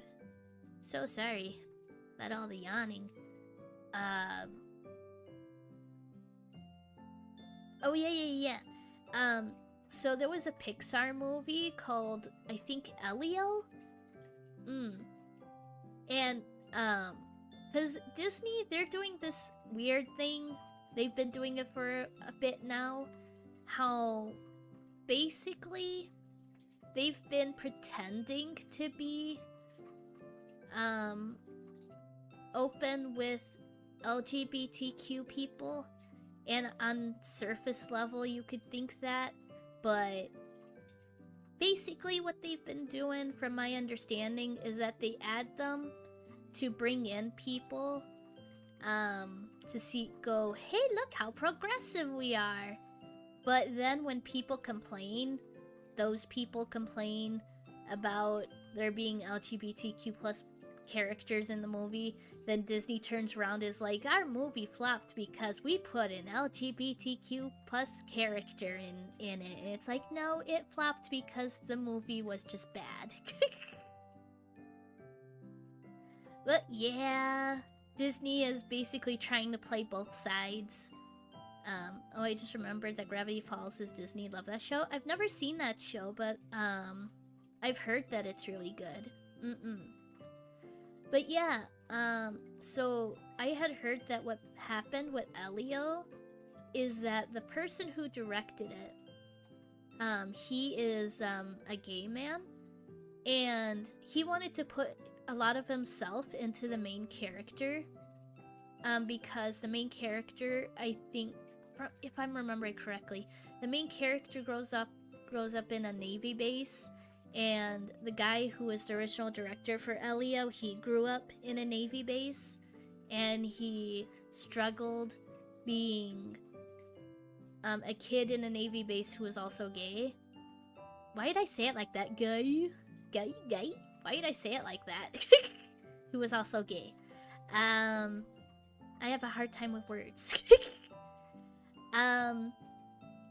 So he wanted to put a lot of himself into the character, which is really cool. And then they did test screenings of the movie, and the test screenings went badly. And so the higher-ups were like, oh, it must have went badly because the main character's gay. We're gonna make him straight now. And the director was so upset by this that he quit the movie, and they brought in a different director. And then they released the movie, and it flopped. Because no, being gay was not the problem. The movie was the problem. But they jumped to conclusions thinking, oh, if we just make him straight, then it will be fine. Ew, yeah. It's an AJ! It's a Hellfish! How's it going, dude? So happy that you're here. I hope that you were doing well. Thank you so much for being here. We're just talking about Disney movies. We first talked about how Zira is the best Disney villain of all the time. And now I'm just talking about Disney, how they pretend to be progressive, but then they like to throw the LGBTQ community under the bus. Because Disney. It's going. Made bread today. Ooh, nice. Nice. Making bread. I remember when I was a kid, my mom had, excuse me. It was like, you would put raw dough into it. It was like a toaster. It was practically a toaster, but you put raw dough into it. And when I was a little kid, I used to reach in and eat the raw dough while it was cooking. That was so dangerous. I'm very surprised I didn't burn my fingers off. Oh, Corp used the LGBT is pandering, also you. Zelda, how's it going, my dude? Thank you so much for popping back in. The drawing went horribly. I cannot draw to save my life. And I realized how horrible I am at drawing, and so we jumped to just chatting. The drawings were so bad. Shelduck, you don't understand. They were so bad. I cannot draw to save my life. Keep practicing? I will. I will keep drawing and trying. But yeah, for now, my drawing is not at a point where I can, like, think of an idea and put it to paper in a way that people can make it out. I think you're being too tough on yourself. You would not be saying that if you saw how badly it was going. But, oh, hold on. Are you okay, Major? Major, are you having problems? You okay there, bud? Poor little guy, do you need me to help you out? It's my turtle. My turtle is having problems. He's trying to balance on something to relax, and he's like... Because he only has one eye, so it's a little bit hard for him sometimes.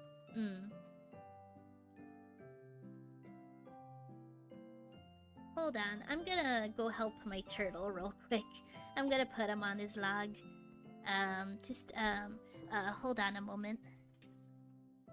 Hey there, Spikey, what are you doing? Are you playing with the box?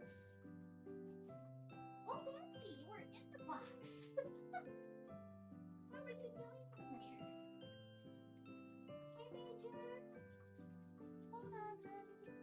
Hold on, sweetie bud. Come here. Okay. Wow! Woo! There you are.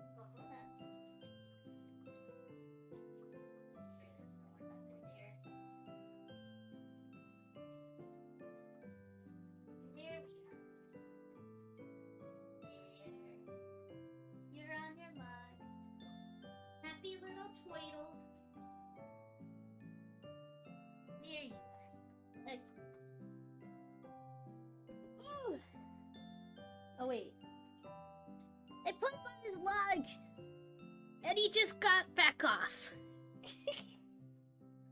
I guess he doesn't want to be on his log. Okay. Random turtle stream. He's a cute little water turtle. He is so cute. And he is old. Like, he was already full grown when we got him, and his previous owner didn't even know how old he was. And we've had him for ages.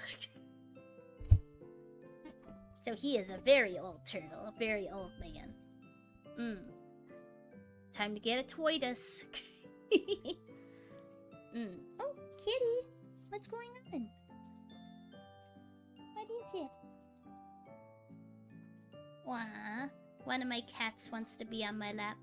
What's going on, youngster? Oh! Kitties! Are you guys knocking things over? It's chaos! It's a madhouse! My cats are being silly. I think they're upset that I'm still streaming. Like, pay attention! Pay attention to us!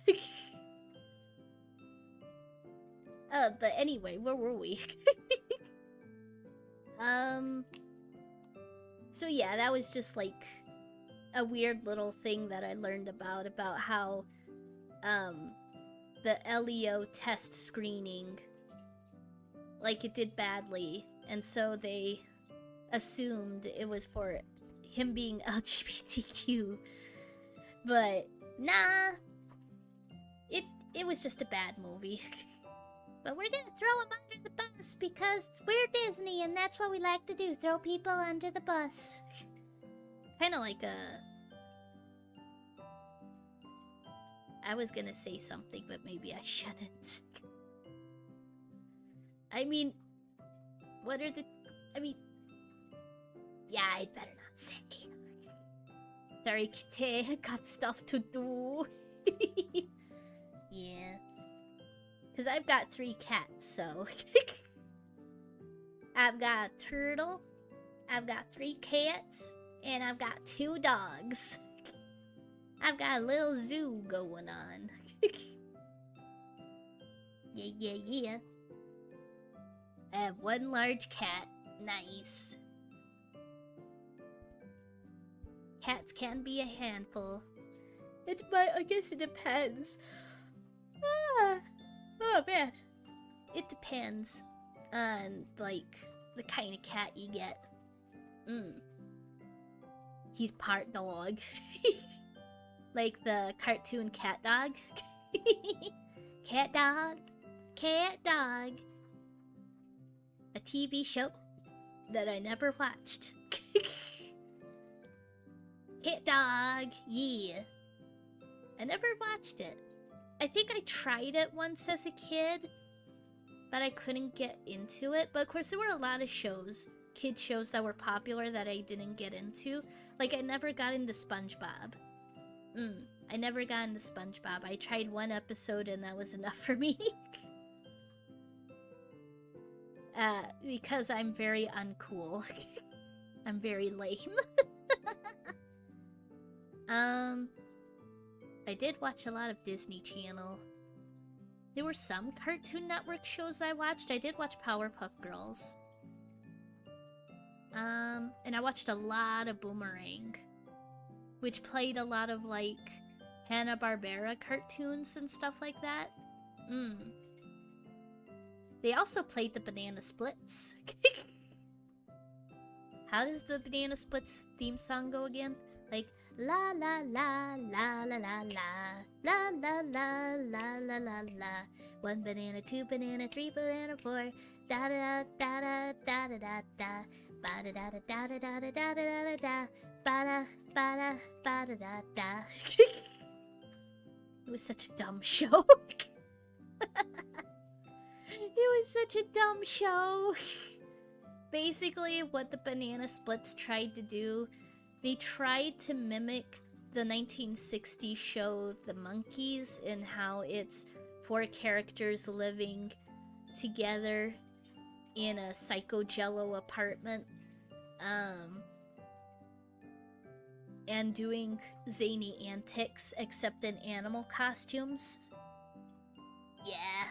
The only thing that I liked about the Banana Splits was that they played segments how it was like clips from other shows. So it's kind of like free advertising for those other shows. And there was one cartoon that they played. Or maybe it was just a random cartoon that played. I'm not sure. There was one cartoon that played at one point while I was watching Boomerang. Because my parents let me watch Boomerang because it's a safe channel, you know? It's just full of happy cartoons. And there was one how like the art style was more serious, if that makes sense. And there was just this scene how the guy is looking out at the ocean and he's like, it's coming! And it was like this black ooze that was in the water and coming closer and closer to shore, and the guy was freaking out, like going insane. Literally going insane because the black ooze was getting closer and closer to shore, and it terrified me! It was very similar to, I don't know how many of you have watched Watership Down. It was very similar to the scene, one of the very first scenes in Watership Down, how the rabbit, he's looking out at the hills, and the hills become covered in blood, and the blood is pouring down the hills. It was very similar to that. Very terrifying.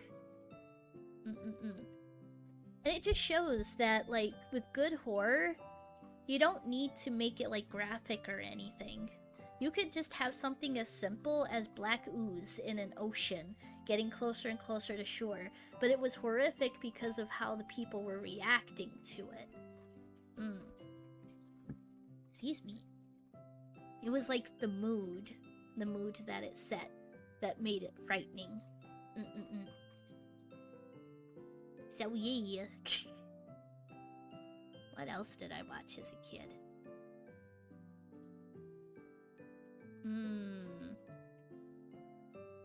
A lot of Disney. I was a Disney kid. We never went to Disneyland though. We never went to Disneyland, could never afford it. Especially can't afford it now. Not that I would want to go with how Disney is now. I'm sure that Walt Disney is spinning in his grave, going, "You've ruined my legacy!" I'm sure he is very upset.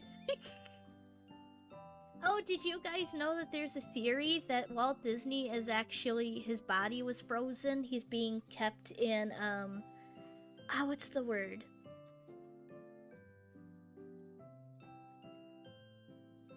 Cryosleep, that's it. There are people who have theorized that Walt Disney is in cryosleep. And that they will someday wake up Walt Disney. It's kind of funny. And actually, there's a big theory, because so many people were looking up Frozen Walt Disney.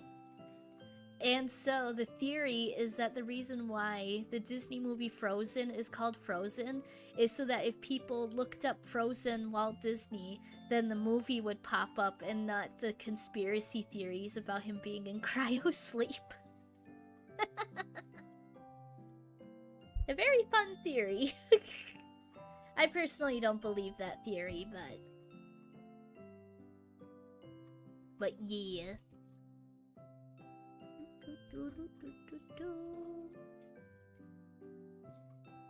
What time is it actually? Oh, it's only 12? It's only 12:30?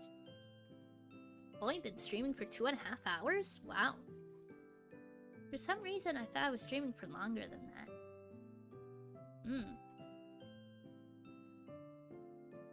So yeah. But yeah, there were a lot of cartoons that I missed out on, unfortunately. Man. Cartoons used to be good.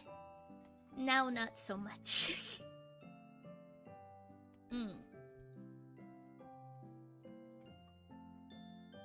And I'm running out of things to talk about.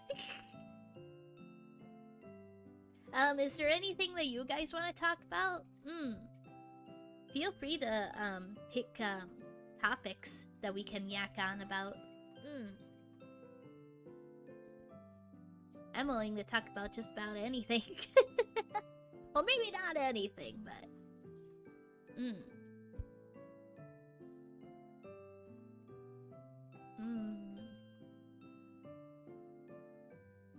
See, I can't really think of much.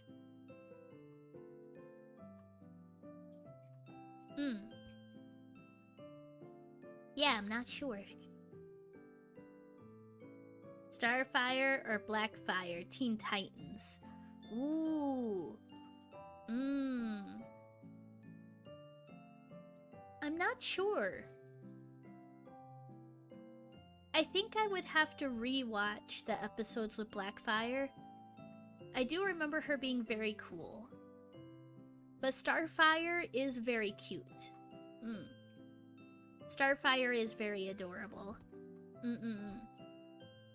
Just so innocent. So cute. Ah man, Teen Titans was so good. I freaking loved Slade. Black was awful, sexy but awful.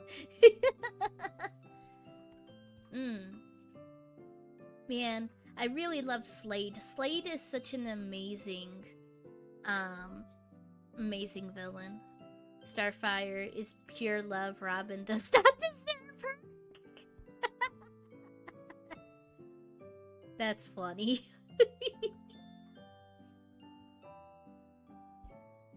I think Raven was my favorite. I think Raven was my favorite. I think I liked Raven and Beast Boy, but I don't ship them at all, though. I know there's some people who ship Raven and Beast Boy, but I don't know. No offense if you do, but not my kind of ship. Starfire was the crush for a lot of us. And yes, Slade was amazing. Yeah. Like, I showed my mom to show her how amazing the Teen Titans show was. I showed her the episodes with Terra. Those episodes were so good. They did a great job of introducing a new character and getting you to care about her. And Slade is like very merciless in those episodes as well. Because I showed her the episodes how Terra is introduced, about how Terra is manipulated by Slade, and then the episode that happens later on, how she quote-unquote comes back. Spoiler alert. Oh no, I shouldn't have said that!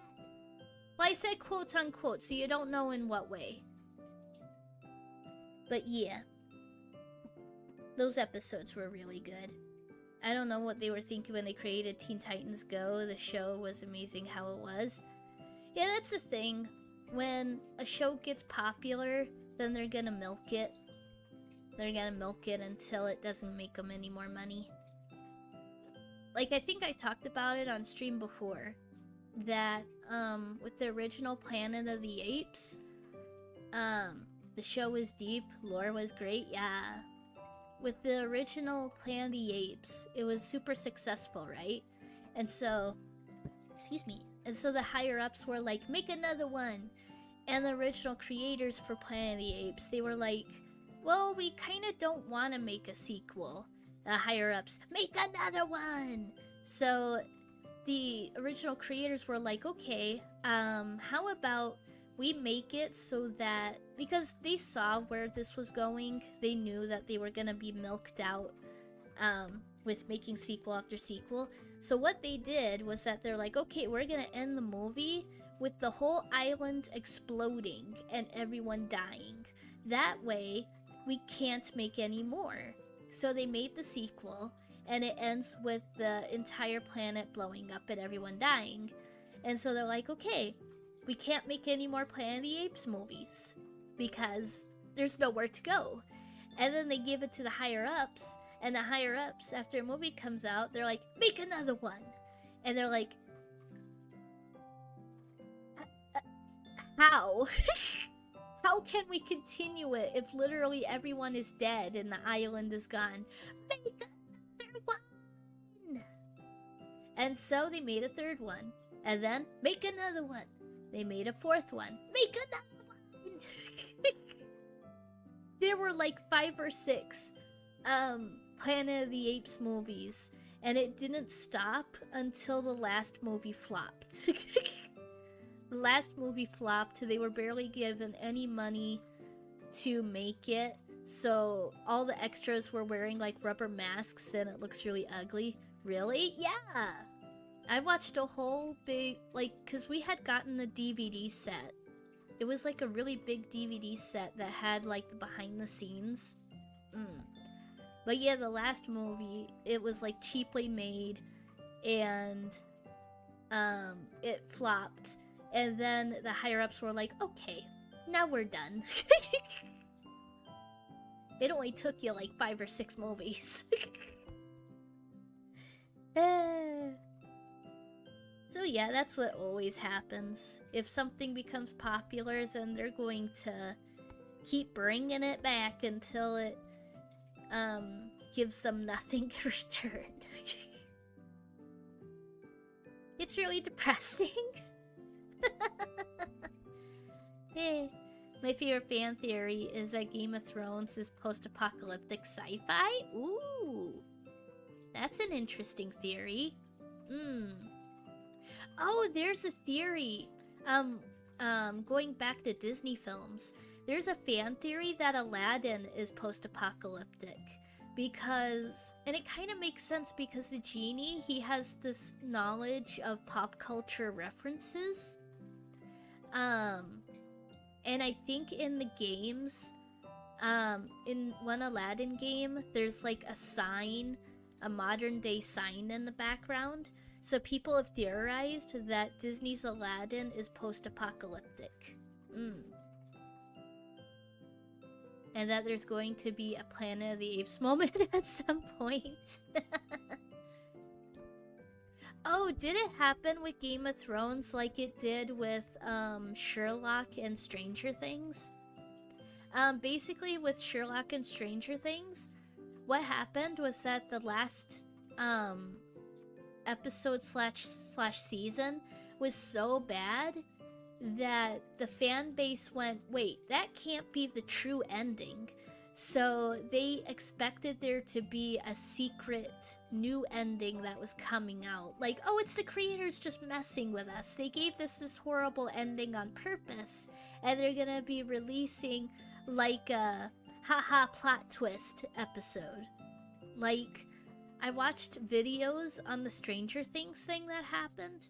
How everyone believed that there was gonna be another secret episode, and there were so many fan theories that like super analyzed everything that happened in the last season, and they were so sure that the bad guy had manipulated not just the characters but also the audience. And their arguments, their theories were so convincing too. But it turned out, nah, it was just a train wreck. Now the last 3 seasons of Game of Thrones were terrible. Ah, gotcha. Everyone had given up by the end. Oh yeah, there's clips of when they were doing the script reading for the last few episodes, I think. Then the actors of Game of Thrones, some of the actors actually look visibly distraught. Like they're reading the script like...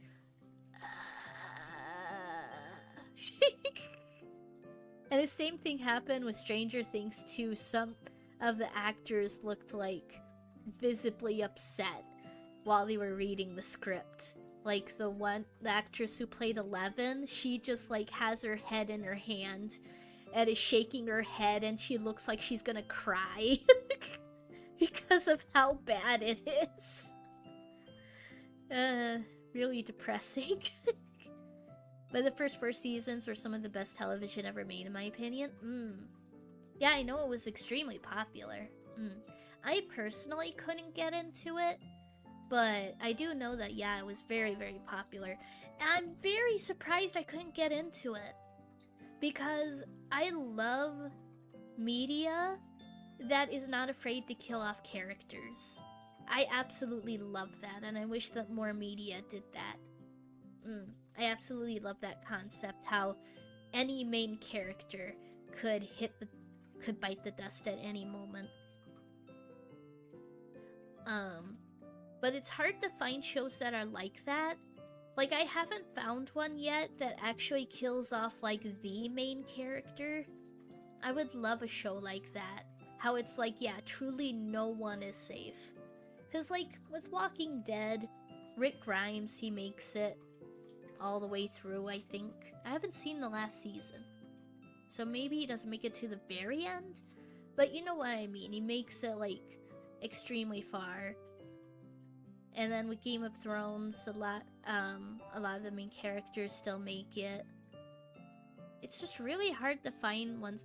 And Attack on Titan, like, they kill off characters that are more secondary characters instead of main characters. They give the illusion that no one's safe, but they never truly make it unsafe for everyone. It's really hard to find a good show that does that. I could recommend a couple, but that would spoil them. Oh, gotcha. Feel free to message me those titles, because I would love to hear them. And it's okay, I don't mind being spoiled too much. Because I don't know how those characters are gonna go, or which of those main characters are gonna go. But I would absolutely love it if you could recommend them me on Discord. I really want to watch, like, I don't think it has the thing of no characters not safe, but for some reason I just thought of the show. One show I do want to watch at some point is Breaking Bad. I've heard that Breaking Bad is super good, and it looks really cool. I would recommend... Oh yeah, I read that message. So yeah, that would be awesome if you could recommend them to me. Yeah, I really want to try out Breaking Bad. I hear it's so good.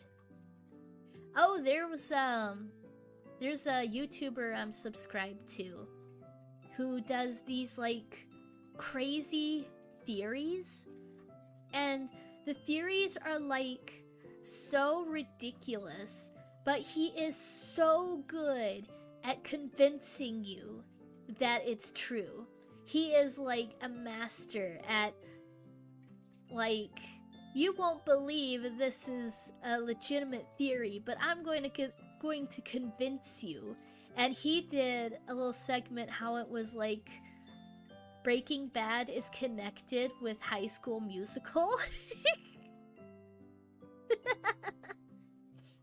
It was really silly. But some of his theories are, like, actually legitimately crazy. Like, one I would recommend.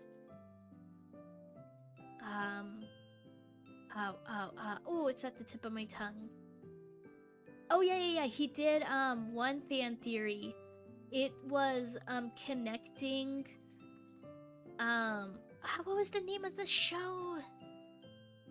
Was it Grey's Anatomy? I think it might have... Oh! Thank you so much, Duck! Thank you so much for the 6 months! Thank you so much! Truly appreciate it. I hope that you're doing well! Thank you so much for being here. And thank you so much for the 6 months! Truly appreciate you, my dude. The spin-off Better Call Saul is actually better than Breaking Bad, I think, but both are really good. Yeah, I hear that Breaking Saul is really good too. Like, one VTuber I really love, Nena Amano, she is crazy about Breaking Bad and Better Call Saul. She absolutely loves those two shows. Man, I love Nena Amano. I need to watch her stuff more. I used to watch her stuff all the time, but like one thing is that there are a lot of VTubers I used to watch, right? And I would tune into Breaking Saul is a new one. Tony Dalton does a fantastic job acting in Better Call Saul. Yeah. So I used to watch VTubers all the time. I would always tune into their streams. But after I became a VTuber, I sort of stopped. And for a while, I wondered why. I mean, one reason is because I'm trying to get my life together. I don't have... I can't find time to watch everybody. But the other reason is because, when you become a VTuber, maybe it's just me, but you become self-conscious of watching other VTubers and commenting on their streams because you wonder, will they think that I'm just trying to do networking? Like, I think I have a subconscious worry that when I watch other VTuber streams and comment on their streams, that they're going to think, oh, this is a small VTuber who's just trying to network, who's just trying to get out there. When it's like, I just want to enjoy watching your streams. I just want to interact because I want to, because I enjoy it. Yeah, I don't watch many streams anymore, and yeah, I have the same fear, yeah. Yeah, when you're small, and you are a VTuber streamer, you know, and you comment on another streamer who's bigger than you, then yeah, it's like, will they think that I'm commenting only to get attention? Like, my username used to have VT at the end of it, which stands for VTuber, but I removed it because I didn't want people, like, seeing my name and knowing that I was VTuber. I need to get over that fear at some point. Oh man, what was I talking about? Oh yeah. So the guy, there's this YouTuber who does these really convincing conspiracy theory videos, and he did a conspiracy theory for, I think it was Grey's Anatomy, but I'm not 100% sure. Maybe it wasn't Grey's Anatomy. Now I'm second guessing. Hold on. Hold on. Let me pull up my laptop.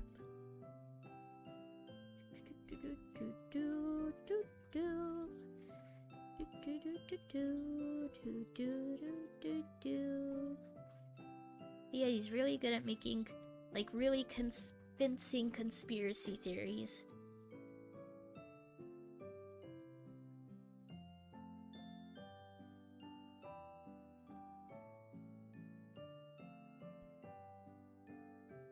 Law and Order! That's it, not Grey's Anatomy. Yeah, the YouTuber I'm thinking of, I really recommend this video. He did a video how his theory is that an episode of Law and Order is connected with Blue's Clues. Yeah, it sounds crazy. It sounds crazy, an episode of Law and Order being connected to Blue's Clues, but then you watch the video and you're like, this actually makes sense.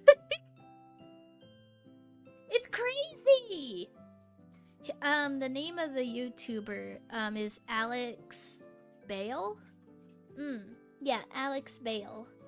Alex Bale makes such good and convincing conspiracy theory videos. His newest one was with the Cars franchise. That one was crazy. He did a conspiracy theory with the Cars movies. And it's really crazy. And really fun. His videos are a lot of fun. Oh, and one of my favorites of his is a conspiracy theory involving Cocoa Puffs. That one's also good. That one's also really good. Actually, real quick, let me post the Blues Clues Law and Order video in the Discord. So if you go into my Discord, I will put it under videos and stuff. There we are. So if you guys are in my Discord, then you can go into the section videos and stuff. And right there is the Blues Clues Law and Order conspiracy theory video. It's so good. It's crazy. It's also really dark. Really dark and depressing. But it's like so freaking good. He does such a great job of taking a crazy ball idea and having it make sense. It's really crazy. I think I actually posted the Cocoa Puffs one in there before. I really love his videos. They're so fun. But yeah. Big dude.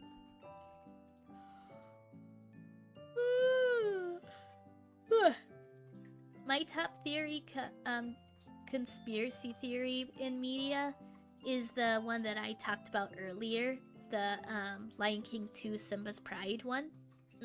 That's my top favorite media-based theory.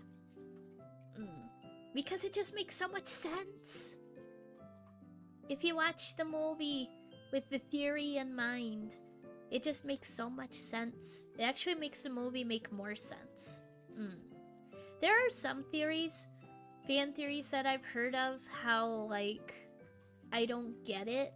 How it kind of sounds like they're trying to make it dark, just for the sake of making it dark. Like, there's a fan theory that with the movie Grease, that in Grease, like, he actually killed her or something like that. Like, they're singing about how they met at the beach and she actually drowned or something like that. And that the end of the movie, when they're riding the car into the sky, then it's actually because they're dead or something. That theory, I think, is a bit of a stretch. I remember hearing that the creator of Grease actually mocked that theory, which I don't agree with. It's like, let people have their theories. There's no reason to publicly go out and say, yeah, this theory sucks. How dare they take the story that I wrote and make theories about it? That's so dumb. They're so stupid. I don't agree with that. It's like, it's fine if you think that the theory is weird, but you don't need to bash people's dreams like that. But it's just me. It's just me. Just little old pleb me.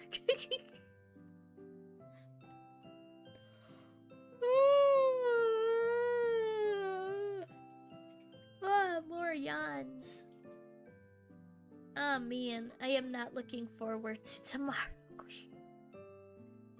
I'm trying to fix my sleep schedule. I'm gonna have to stay up for so long in order to fix my sleep schedule. And it doesn't help that I have an appointment tomorrow. I just want to go to bed. But I can't. Can't go to bed because I gotta fix my sleep schedule because it is messed up. It is very, very messed up. Well, at least it's like the opposite of what it needs to be.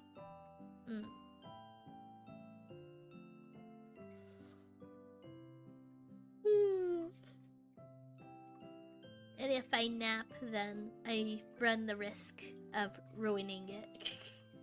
Well, keeping it ruined, I guess I should say. Oh yeah, I was trying to say earlier that I should probably change the... Actually, can I do that? Can I? No. Okay. I was wondering if I could change the stream video settings on YouTube.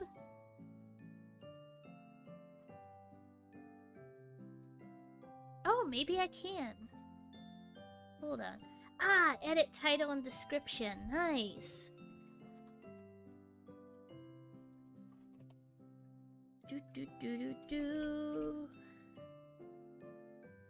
So I'll name it art/chatting. And then drawing time ends in failure. So oh no, it turns to chatting stream lol. There we are. That fits it a lot better. That fits it so much better. Okay. Okay. So now I don't need to worry about that too much. Cause we did the drawing thing for not long. We did not do it for long. This was mostly just chatting.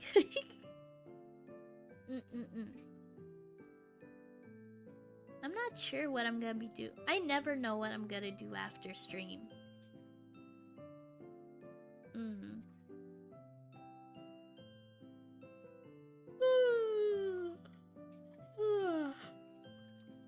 Like, I think I'm too tired to play most of my games. Like, I do need to continue Subnautica. I am having a lot of fun playing that.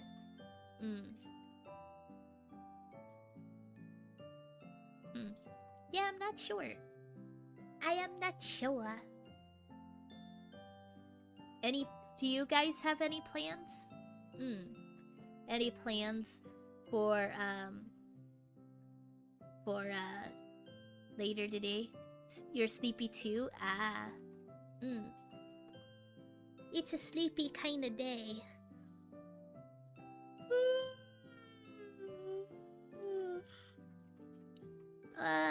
The kind of yawn how your eyes water.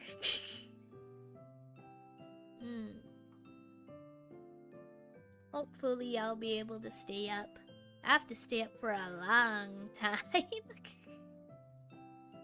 I'm gonna watch wrestling and maybe have a nap. I want to stream later, but I'll see how I feel. I hope that you have fun watching wrestling. I think I mentioned it before, but there was a time when I did watch WWE, and they were so much fun. Back when I enjoyed WWE. Not anymore, though. Not anymore. Heck no. I have returned. Hey there. How's it going? How's it going? How's it going, Kiwi? How's it going? I don't like WWE. I watch other companies. I required a shower. Shower power. Shower power. Over other companies. Gotcha. Yeah, WWE is not the best. No offense to anyone here who does enjoy WWE. It can be a very fun time. But yeah, I don't watch it anymore. Because of the controversies. There's some fun stuff out there, yeah.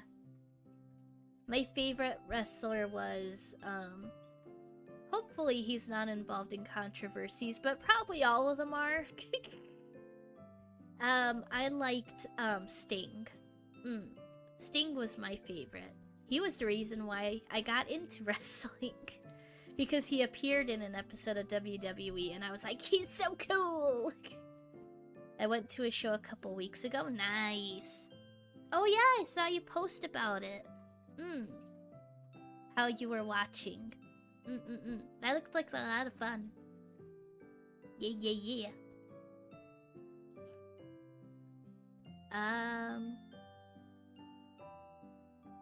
Oh, I will say though,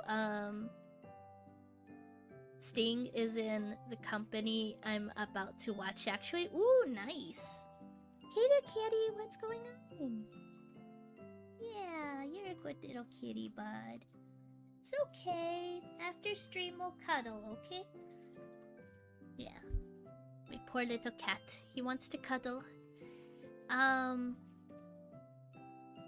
Oh yeah, I was gonna say that, there's one WWE wrestler. Well, I don't think he wrestles anymore. Mick Foley. Mick Foley actually wrote a book. Not a biography book, like a fiction book. Like he actually authored a fictional book. And that book was actually really good. I think it was called Tiatum Brown?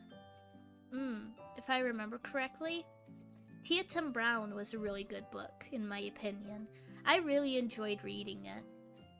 It was really good. Pretty dark. But really good. He definitely has a knack for writing.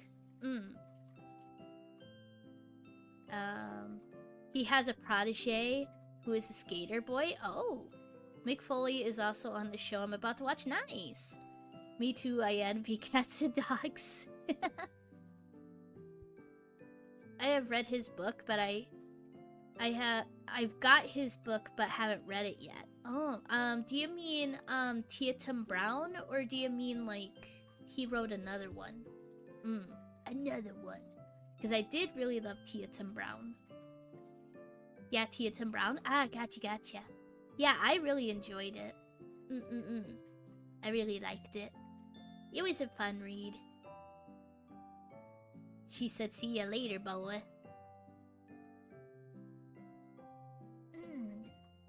Itchy.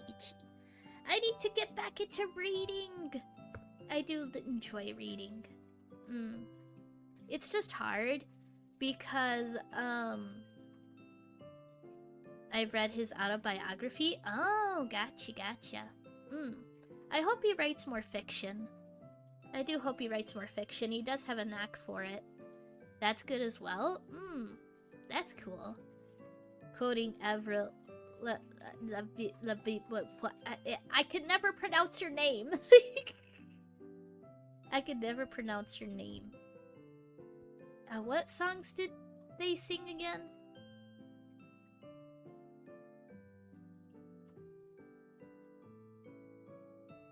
I don't remember.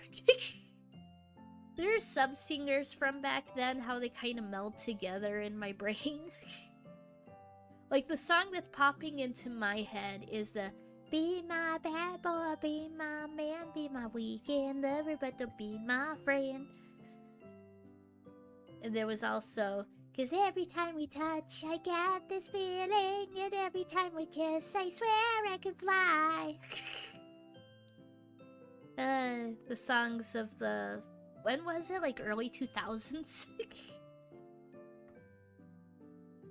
I have to send you some old segments he did before WWE. He used to play a really dark character. Ooh, that's cool. Yeti's cool. He was a skater boy. He said, see ya later, boy. He wasn't good enough for her. Ah, gotcha. Gotcha.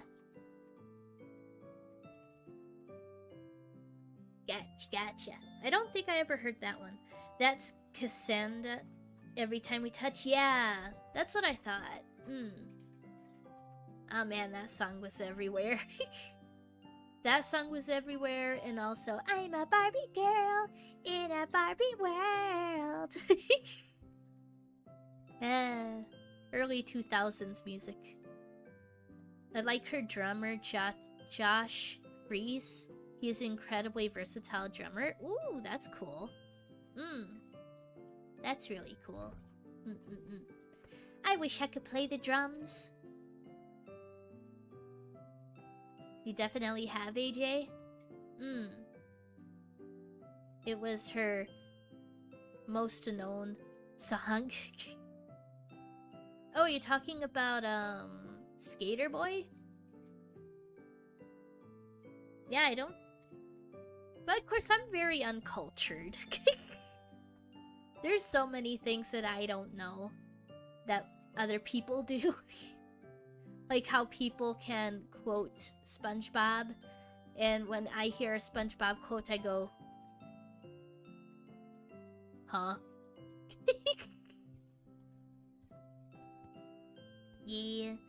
The only SpongeBob quote I know is from a deleted scene. How SpongeBob and Patrick raised, like, I don't even know if it was a child or something. They raised them together, and then he leaves the nest, so to say. And there's a deleted scene how Patrick turns to SpongeBob in a kind of seductive voice, says, let's have another one. How it was like supposed to be like a gay joke.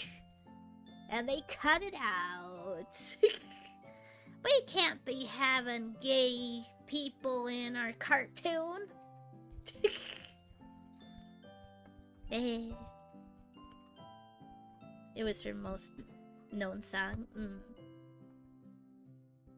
Yeah, I'm not very cultured. He played drums for Guns N' Roses, A Perfect Circle, Devo, 9 Inch Nails, Foo Fighters, and a bunch of other bands? Crazy! That is really cool. A lot of experience. With a lot of different kinds of artists, too. That's really cool. Yeah, if I were to learn any instrument, it'd probably be drums. I think so. I've got so many itchies. Ooh, 9 Inch Nails. I've heard of them. I don't think I know any 9 Inch Nails songs. But I've definitely heard the name. Excuse me. Wah. Thank you so much for the head pats, it's Scander. Thank you so much. Take care, AJ, gotta run. Okay, Scander, I hope that you have a good one, my dude. Stay safe and take care out there. Thank you so much for popping in. Thank you so much for being here, and I'll see you next time, my dude. Thank you so much. I saw him play 3 times. Ooh! Once with 9 Inch Nails, once with A Perfect Circle, and once with Foo Fighters. That's awesome. I could never, I could never go to a public place and watch a live concert. See ya, Iskander! See you next time, my dude. Have a good one. Stay safe out there. I do not do well with crowds. I could never go to a live performance. And also, like, it would just be way too loud because loud noises really affect me.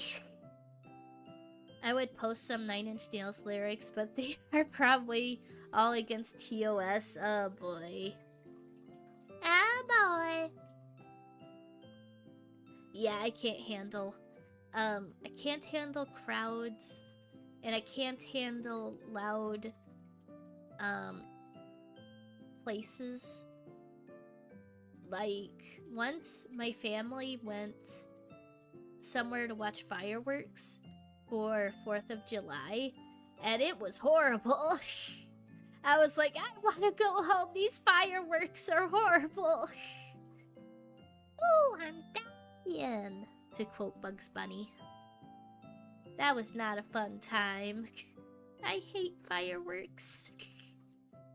No offense to anyone here who loves fireworks, but I hate fireworks. They are so loud.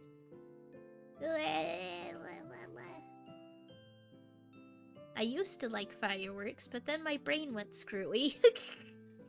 And now I hate them. Because I can't handle loud noises. I don't like storms either. Some venues are starting to set up spaces where people with sensory overload, I said overlord, overload can enjoy the events in a more quiet space. That is really cool. That is really cool. I still don't think I could go. Not with me being as antisocial as I am. I'll just watch on YouTube.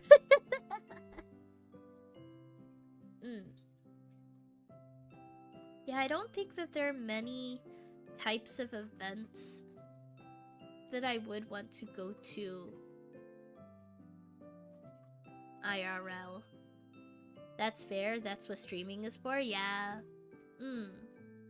Yeah, I think more people got into that when COVID hit, when like all of those performances that would have been live, how they were streaming them instead. I think a lot of people realized, oh, I don't have to leave my house, which is kind of depressing because like the performers, they want a big audience there, and people should go if they can afford it and want the experience and stuff.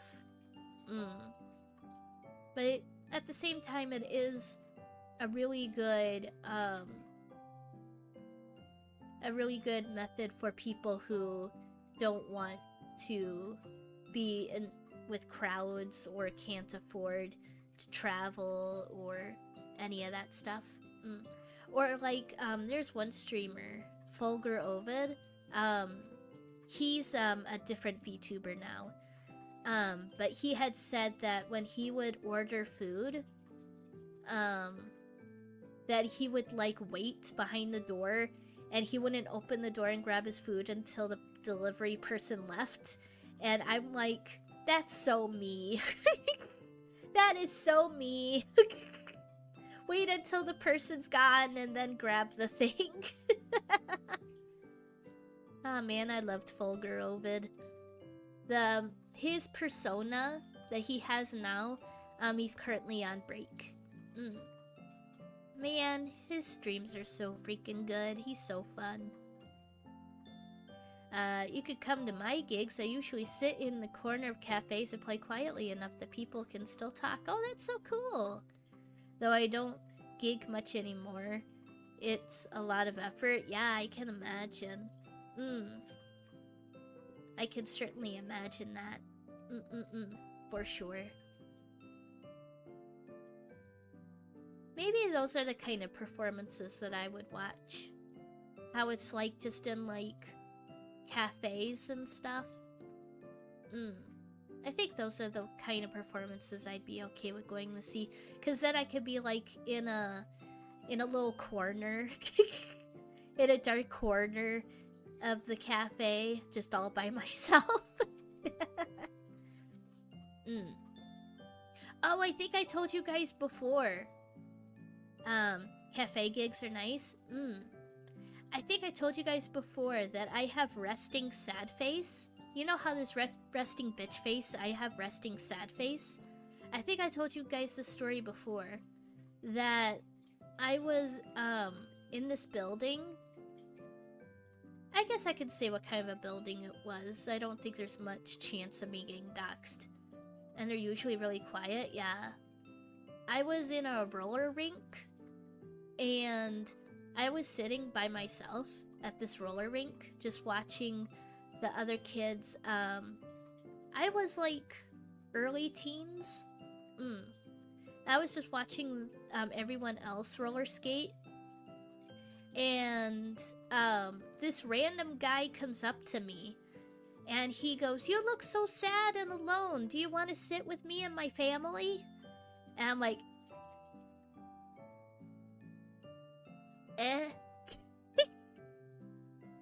He was like, come on, come sit with me and my family.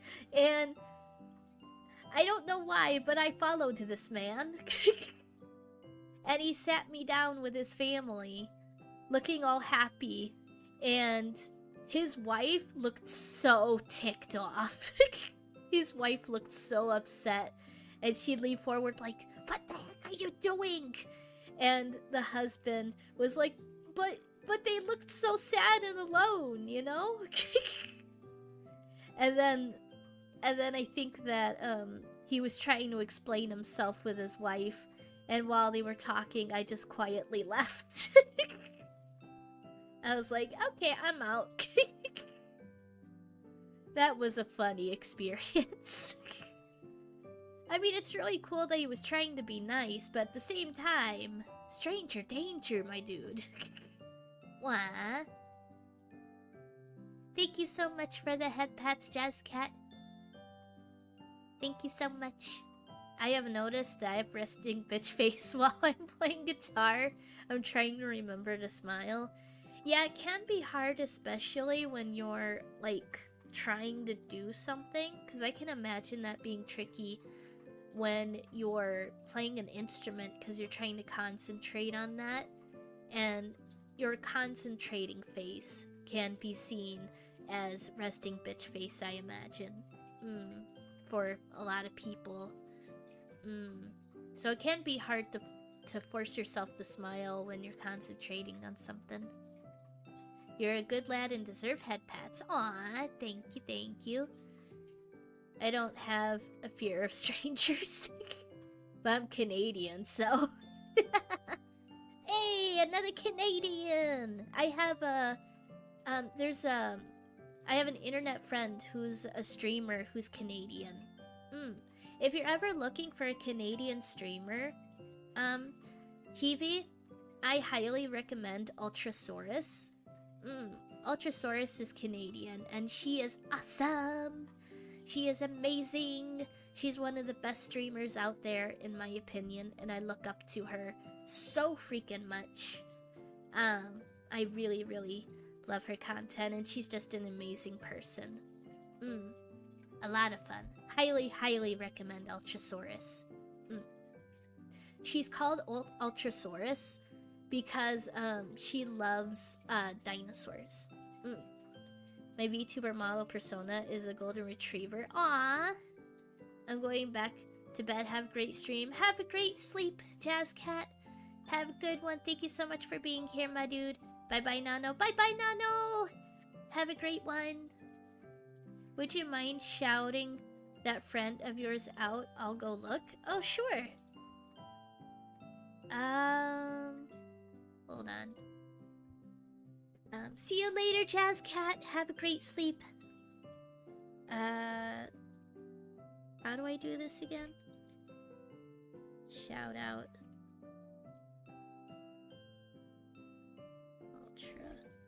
Ultrasaurus. Won't let me! Hold on.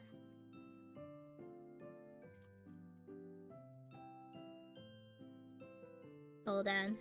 I can't see chat while I'm doing this. Oh, have an account login. Ah, why is it doing this to me? I can't even see you guys right now. Hold on. Hold on. Chotto mate. Chotto mate.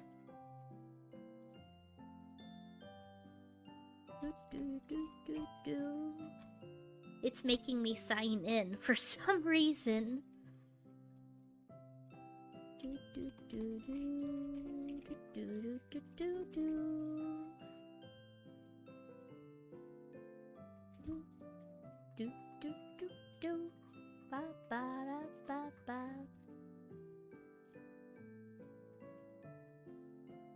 Ah, there we go.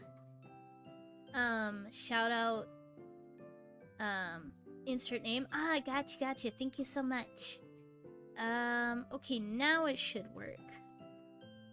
There it is. I very highly recommend, Ultrasaurus. Amazing streamer. She's actually gonna be going, to a meet and greet soon. I think in Europe. Yeah, I'm pretty sure she's going to Europe to do meet and greet. Yeah, she's amazing. I'm very lucky to know her. Like, I don't feel worthy. Like, I'm like, why does someone so amazing, you know, why do they hang out with someone like me?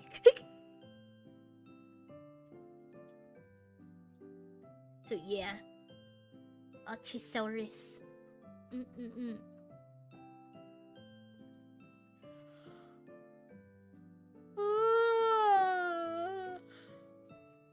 Oh man, that was a big yawn. A big yawn from a tiny little boy.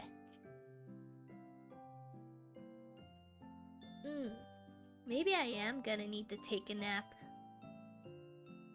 Because I do have an appointment tomorrow. But my sleep schedule... I don't want it to be even more messed up than it already is. Sleep schedules are hard. Sleep schedules are so hard.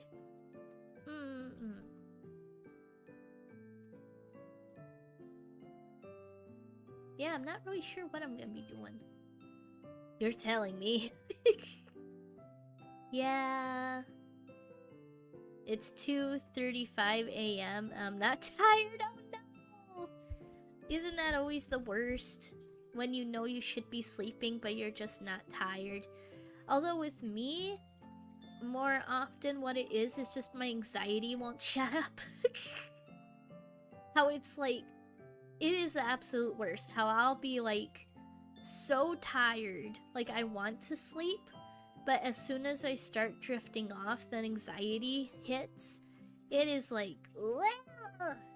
Same thing for me, ADHD plus general anxiety. Yeah, I'm so sorry that you have to go through that. I would not wish it upon anyone. It is, ugh. It is horrible. When all you want to do is sleep. Because if you don't sleep, because you need sleep to get rid of the anxiety, but you can't sleep because of anxiety, and you have anxiety because you can't sleep. Because you need sleep, I should say.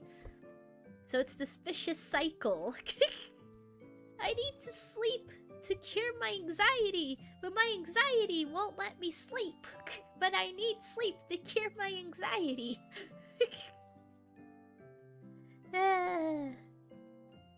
I do know that I don't have ADHD though. Me and my therapist actually tested that. We tested to see if I had ADHD. ADHD causes overthinking. Yeah. I thought I had ADHD. But he gave me a little test. He was like, nope, you don't have it. I was like, weird. Anxiety keeps me awake. Yeah, me too. What I've been dealing with a lot recently, loss of sleep causes me to spiral. Yeah, same. Exactly the same for me too. Like, you just can't get through the day because you're so tired, but you can't sleep. Bye, I'm gonna have 30-minute nap for... Oh, okay. Thank you so much, Honor. Thank you so much for being here. Have a good one. I hope you have a good nap.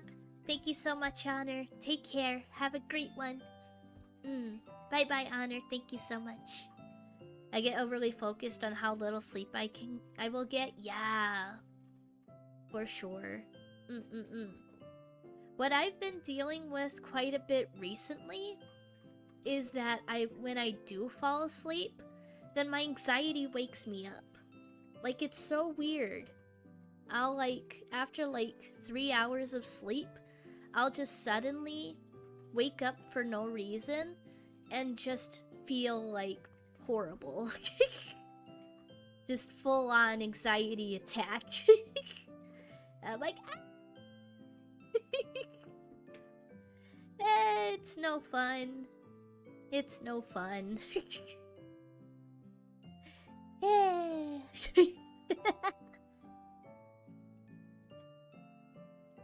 But oh well. Hopefully, I am trying to get my medication changed, because the meds I'm currently taking are not great. They just do not work for me that well. So, hopefully I can get them changed. But it's tough because I have tried so much medication over the years. So many medications over the years. And none of them have really worked. I think I'm running out of options. I think I'm starting to run out of possible options for medication for my anxiety. Because the main problem is that I have both anxiety and depression. So there's a lot of medication how it will take care of one but not the other. So if my anxiety is being taken care of, then I get really bad depression. But if my depression's being taken care of, then I start getting really bad anxiety. And the worst is when they feed into each other. That's always fun.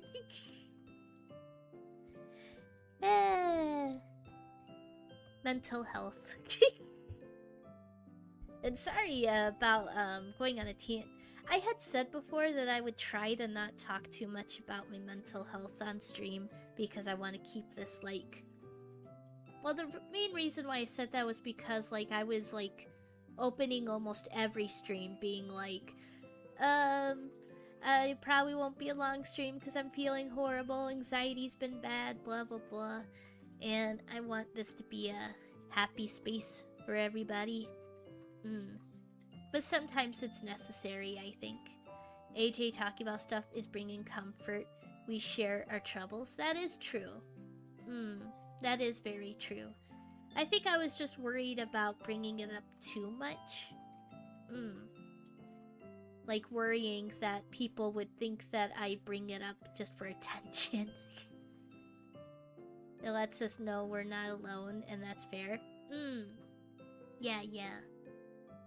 Yeah, it definitely helps a lot. Like the streamer I mentioned, Fulgur Ovid, how he talked about some of his struggles, and that helped me a lot. Though with Fulgur Ovid, he has a lot of like also physical problems too, which is really sad. So he had like mental problems along with the physical ones, which must have not been fun. He still has the physical problems. But I think his mental health is in a better place now, which is really good. But of course, like I said, he's not Fulgur Ovid anymore. He's a different VTuber. And he's on break. I do need to watch his stuff again.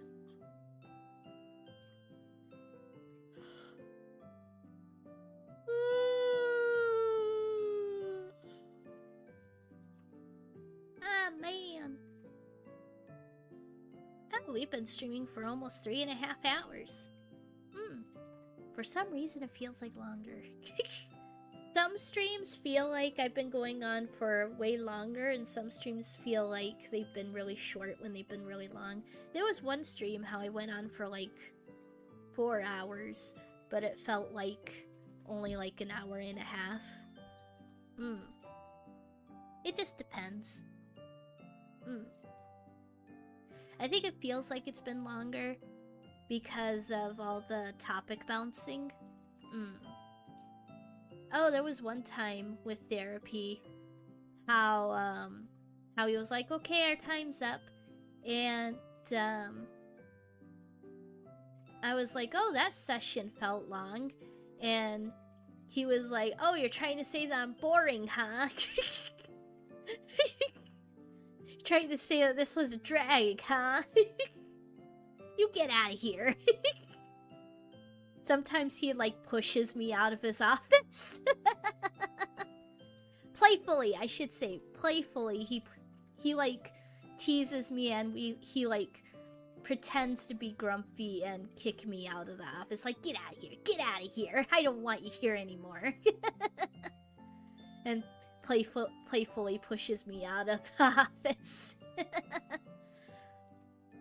Eh, I'm so happy. Oh yeah, I was talking about before about how my first therapist, she was really nice. The first therapist I had was really nice, but I felt like she wasn't doing anything to help. Like, she was very good to talk to, you know, to talk to for the sake of talking, but we didn't go too much into like how to actually make me feel better, if that makes sense.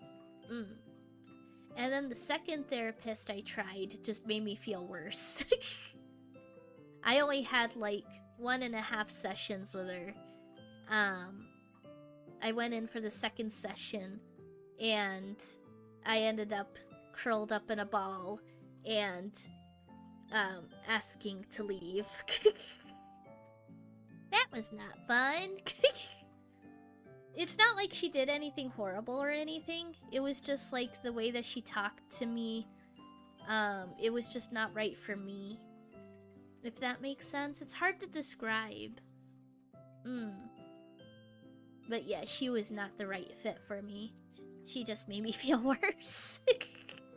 I was like, yeah, we're not seeing her again. But with the third one, that's the one I'm seeing now, and he is amazing, so... So just keep fighting. Keep fighting and try and find a therapist that fits well with you. Because what happens a lot of time, there are two things that happen a lot of time. Either people, they try a therapist and then the therapist is no good and they give up. Like, they give up after the first few therapists. Like, oh, they just all suck. I got it. Or they find a therapist who isn't a good fit and they stay with them anyway. How they stay with them even though they're not a good fit. Those are usually the two things that happen. Either people settling or people just giving up. Because finding a really good therapist is really hard. And what are you doing, Kitty? Kitty! That Hoyt! Why were you stretching on my leg like that, huh? What is wrong with you? Huh? Whooshu, whooshu, whooshu, whooshu, whooshu. Whooshu, whooshu, whooshu, whooshu, whooshu. You want to Oh, my model went crazy. I have a problem with settling. Yeah, it can be really hard because it's like you think to yourself like, oh, what if it's just me and it gets better? Or you're like, well, what if the next therapist isn't good? It can be very hard to move on.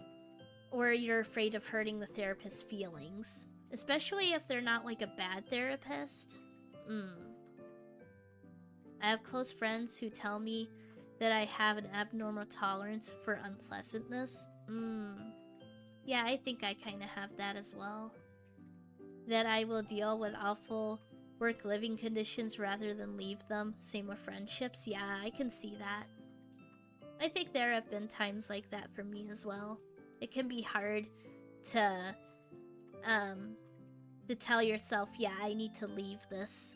It's probably an issue related to attachments. Yeah. All we can do is keep trying. Keep trying to improve ourselves and to do what's best for us. Because it can be very hard to put ourselves first. For sure. Especially when we condition ourselves to accept unpleasantness. For sure, for sure. And now my leg is itchy because my cat clawing my leg. Kitty, why did you claw me? Kitty. Why you do this to me? It's fine. He didn't mean it. Isn't that right, kitty? Yes, yes, yes. Whooshu, whooshu, whooshu, whooshu, whooshu, whooshu. You're good, you're good. That does not give you the... Just because you're good doesn't mean you could call me again. Oh, now he's on my lap. The only time I think I'm comfortable putting myself first is with family, yeah.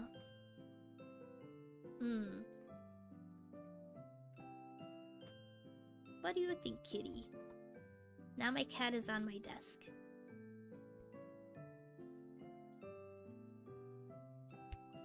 Yeah, with me, I think it's the opposite. How, for the longest time, I would put up with a lot of things with my family. And my therapist pointed that out to me. So now I've been like... Oh, there goes my kitty. Now I've been like trying to stand up for myself more with my family. And it feels really weird because it's like they're your family, you don't want to upset them. But at the same time, it's like I'm kind of tired of this. Sort of a thing. It's nothing too bad, but yeah, I did have like a really bad habit of just letting them talk to me a certain way and just accepting it. I am putting up with a lot when it comes time to my family, but I can put myself first when it comes time to financial stuff. Oh, gotcha. Oh, I just noticed. Evie, is the... Yeah, Bing Bong Love! I just noticed that. The little, emote thing by your name, it's Bing Bong from Peak. That's so cool. Not to change subject, I'm sorry, but, I just noticed that. Yeah, it's Bing Bong. I had seen that the developers for the game, sometimes they would hack into Bing Bong on people's playthroughs and talk to players through Bing Bong. It's so funny. How players, they'll just be playing their game and then suddenly Bing Bong just starts talking to them. Really funny. All hail Bing Bong. I need to play more Peak. I haven't made it to the, top yet. Because I've only ever played it, in single player. And I'm not very good at video games. Maybe someday I shall make it to the Peak. Roll credits. So yeah. I wonder where my cat went. I think my cat got insulted. I think he was insulted that I wasn't paying enough attention to him. Maybe someday you could join me and coop for Peak. I do for sure want to break out of my egg more and play games with people. I think the reason why I have a hard time playing with people online is because, I mentioned it a long time on stream before, but there was this group of people that I used to game with, and the guy who was kind of the ringleader of us, you know, he turned out to not be the nicest of people. He turned out to not be the best of people. And then it turned out that other members of his little gang were also not the nicest of people. And it was something that I like slowly realized over time. And then that whole gang of people kind of broke apart because of stuff. And then I did hang out with a person who was a part of that gang. Someone who he had hurt. Cause yeah, he was kind of a... I shouldn't say words. But I hung out with her for a while, but then we drifted apart, and then I couldn't contact them again anyway because I thank you for the head pats. Thank you for the head pats. But I lost my Discord account and lost her contact. So, yeah.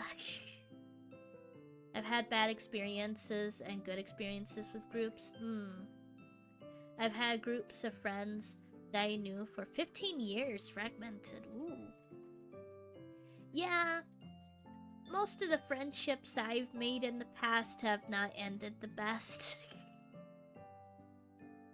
Like, it's usually like me realizing, yeah, they're not the best of people, or they just don't want to hang out with me anymore. I think I have trust issues now. I think I have trust issues now.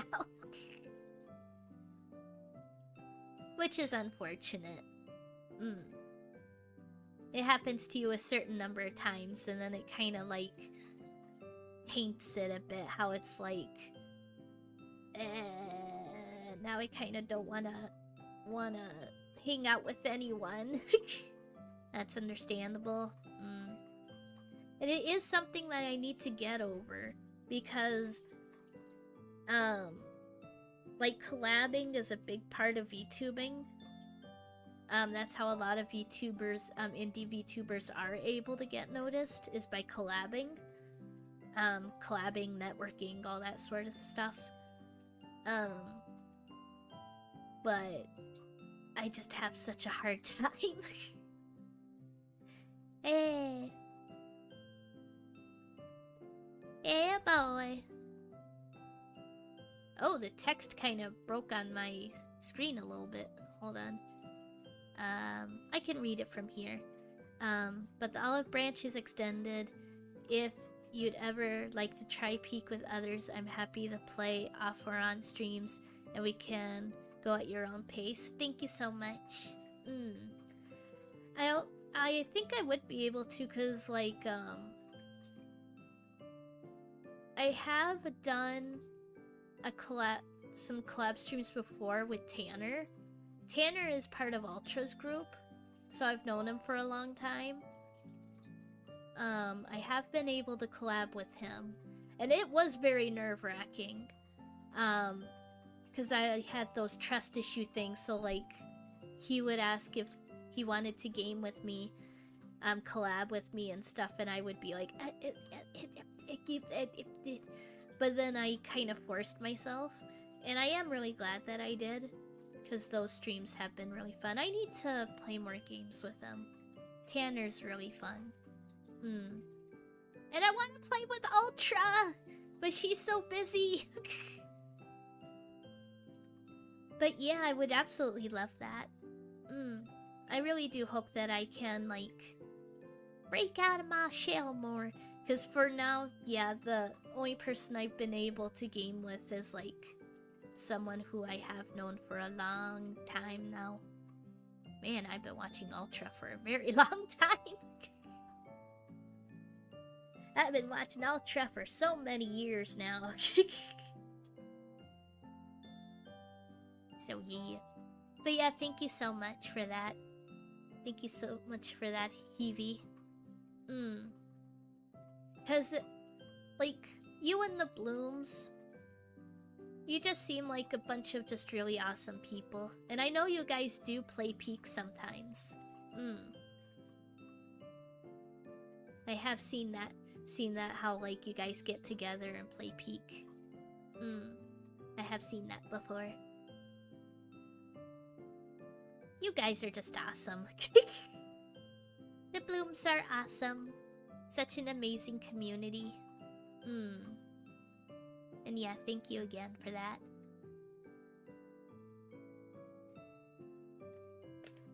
I am really surprised that I don't have ADHD. I know that's kind of like a topic jump, but I'm just really surprised. I wonder what I do have. That's the funny thing! I've been seeing my therapist for a while now, and we still don't know what's wrong with me. We still don't have, like, a definitive, name for it. I try my best to be good to others. I'm not faultless. Sometimes while trying to do good, I can cause trouble, harm, but I try to right those. Yeah. You may have it. One test isn't really definitive in my opinion. Maybe. I think we actually tested for it once before, the one we did recently, but I'm not sure.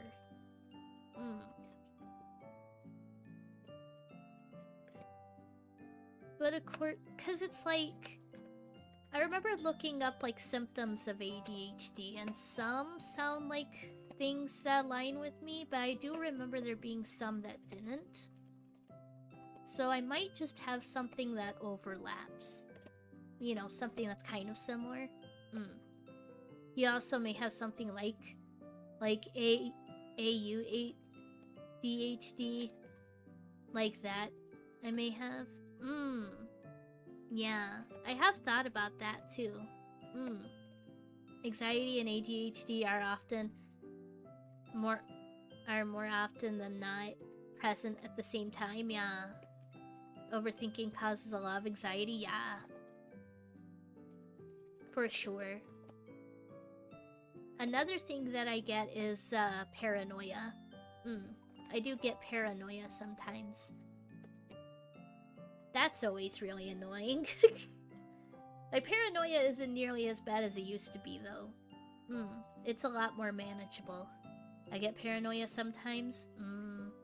It's really annoying. Like, when my mental health was at its worst, I was afraid of windows. Like, deathly afraid of windows. Like, I would, like, crawl on my hands and knees to get through the living room so that I didn't have to be level with the windows. It was really bad. Not bad bouts of it, but when things are going bad, I'll get very paranoid of relations with people. Gotcha. Yeah, my paranoia is more very illogical. Like, makes no sense.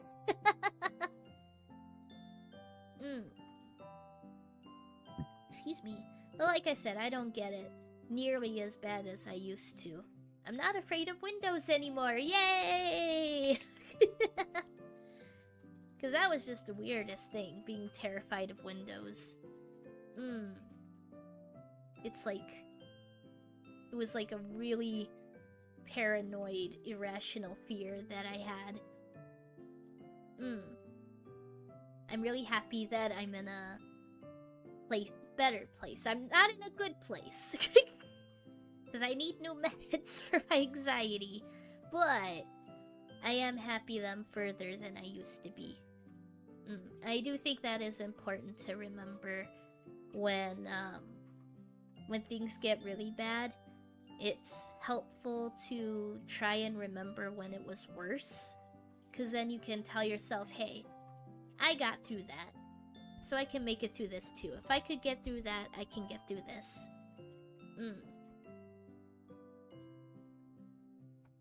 At least I think so. And my cat is watching my turtle. Oh, not anymore. Or is he? Are you watching the turtle? Yes, you are watching the turtle. Sometimes my cat, because my turtle will be resting on his log, sometimes my cat will whack him. Whack him back into the water. I love turtles. Me too! Turtles are so cute. But yeah, sometimes my cat Moki, he will whack the turtle off his log. That's mean? Yeah! No. And then sometimes Major is just minding his own business. Major is the turtle. Major will just be minding his own business, swimming in his tank. And then Moki will peer into the tank and go... We'll just hiss at him. And I'm like, okay! Be nice to the turtle. He's an old man and only has one eye. Be nice to him, please. The other cats don't bother him too much, especially Batsy. Batsy just kind of ignores him. Spike used to whack him off the log, but I don't think he does anymore, because I think one time Spike went to whack Major off his log and he like fell in the tank a little bit. I think that's what has deterred him from doing it anymore. He doesn't want to fall back in the turtle water. Because our tank doesn't have a lid, so they can easily like reach in there.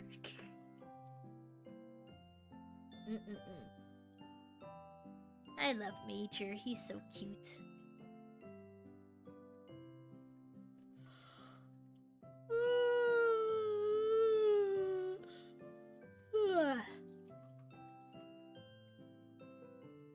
What? Oh, Spiky, I was just talking about you. What's going on? Don't worry. Wah. Thank you so much for the head pats. Might be bedtime there, champ. Yeah. I think it probably is. This stream has been going on for almost 4 hours. And all I did was a little bit of drawing and a whole lot of chatting.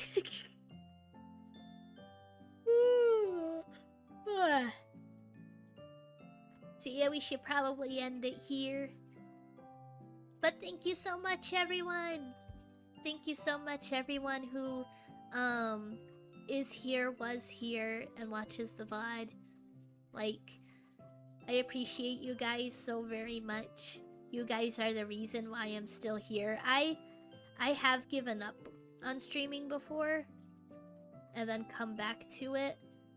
And there have been a lot of times that I've thought about giving up, but I'm still here because of you guys.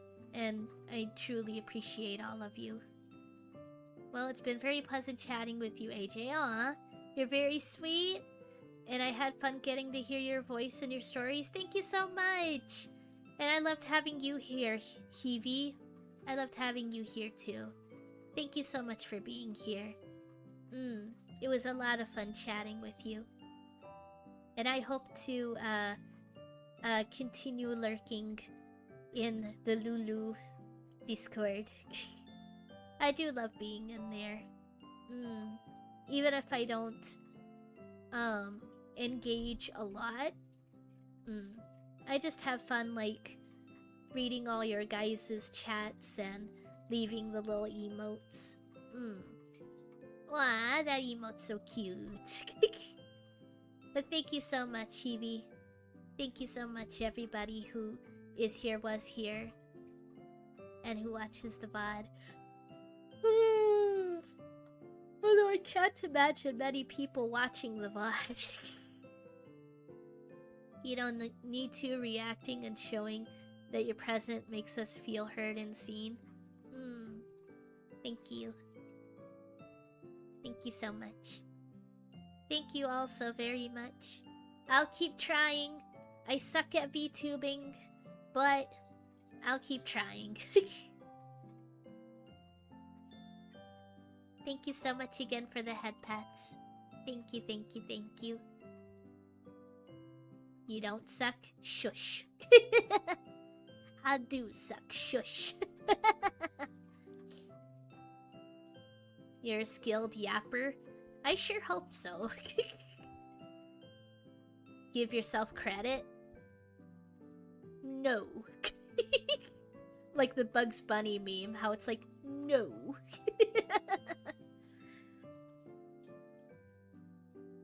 But yeah, I could do so much better as a VTuber, and I know that. Yeah, that meme. Yeah. No.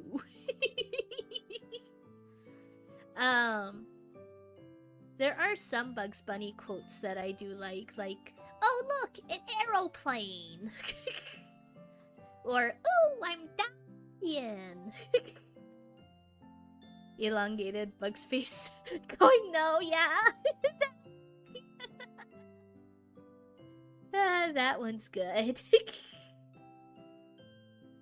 I miss watching Looney Tunes. Looney Tunes was fun. But also, it's funny that so many parents had their kids watch Looney Tunes, not knowing that Looney Tunes was originally made for adults. How, like, there was this whole, like, Cartoon Network segment of parents talking about how much they loved having their kids watch Looney Tunes. Like, it's such a safe and fun cartoon for my children to watch. And I'm just sitting there like... You do realize that there's an episode how in the background there's a calendar with a naked lady on it, right?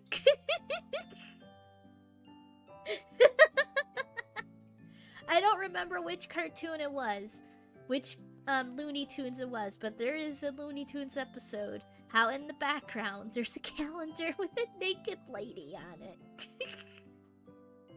Looney Tunes was not for kids. I grew up watching Pokemon and some wild episodes. I kind of wish I grew up on Pokemon. Unfortunately, by the time I learned about Pokemon, I think I was a little bit... I don't want to say too old, but I mean, I guess too old. James had some crazy antics. The anime that I did get into though was the kids like anime. The kid anime that I got into, although I didn't get into it until like my until later on, was 4Kids Yu-Gi-Oh! I absolutely love Yu-Gi-Oh! Yu-Gi-Oh! Is like my top favorite manga of all time. I absolutely love and adore Yu-Gi-Oh!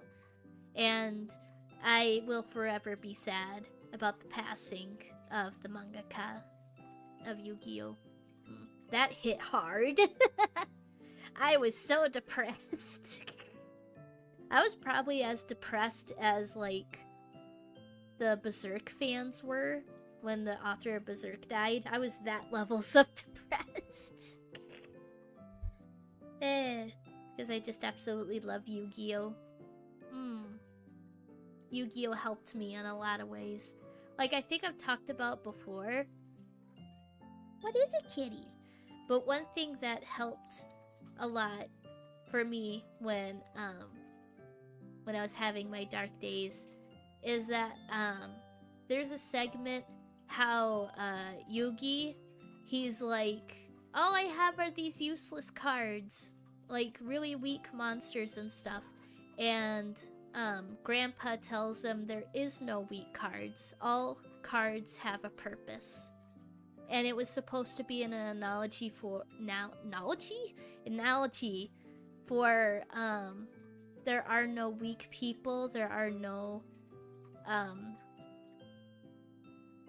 useless people. It's that everyone has their purpose. And that hit hard. That hit really hard. The mangaka, like, truly believed that everyone had a purpose. No matter how little you thought of yourself, you do have a place. Well, I'm feeling emotional! I'm feeling emotional just thinking about it. Okay, we were ending stream. I will be happy when I find my one person to be my purpose. Aww. Yeah. Thank you so much for the head pats. Thank you, thank you. I have had many head pats tonight, which is very nice. Thank you, thank you. Oh, ad break. It certainly took long enough for the ad break to pop up. We're gonna keep each other up all night. If we don't end it, yeah, let's end it before the ad break pops up. I don't want you guys going through ads. Okay, so, thank you so much everyone who is here, was here, and watches the VOD.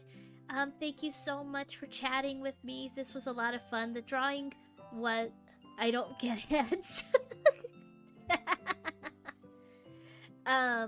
It was just a lot of fun chatting. The drawing was a complete failure, but we made it work anyway.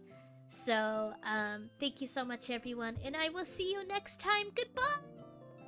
Yeah.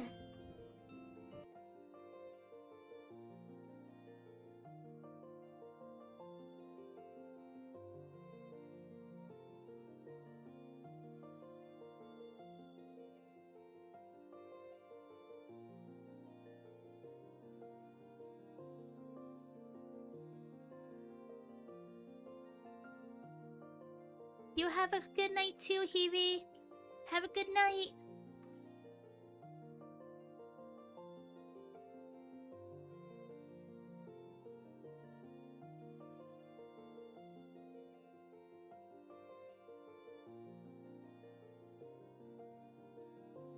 Oh wait, cut out? I heard you have a... you have a good night. Have a good night, Hebe. Have a good night. Goodbye. Have a good one.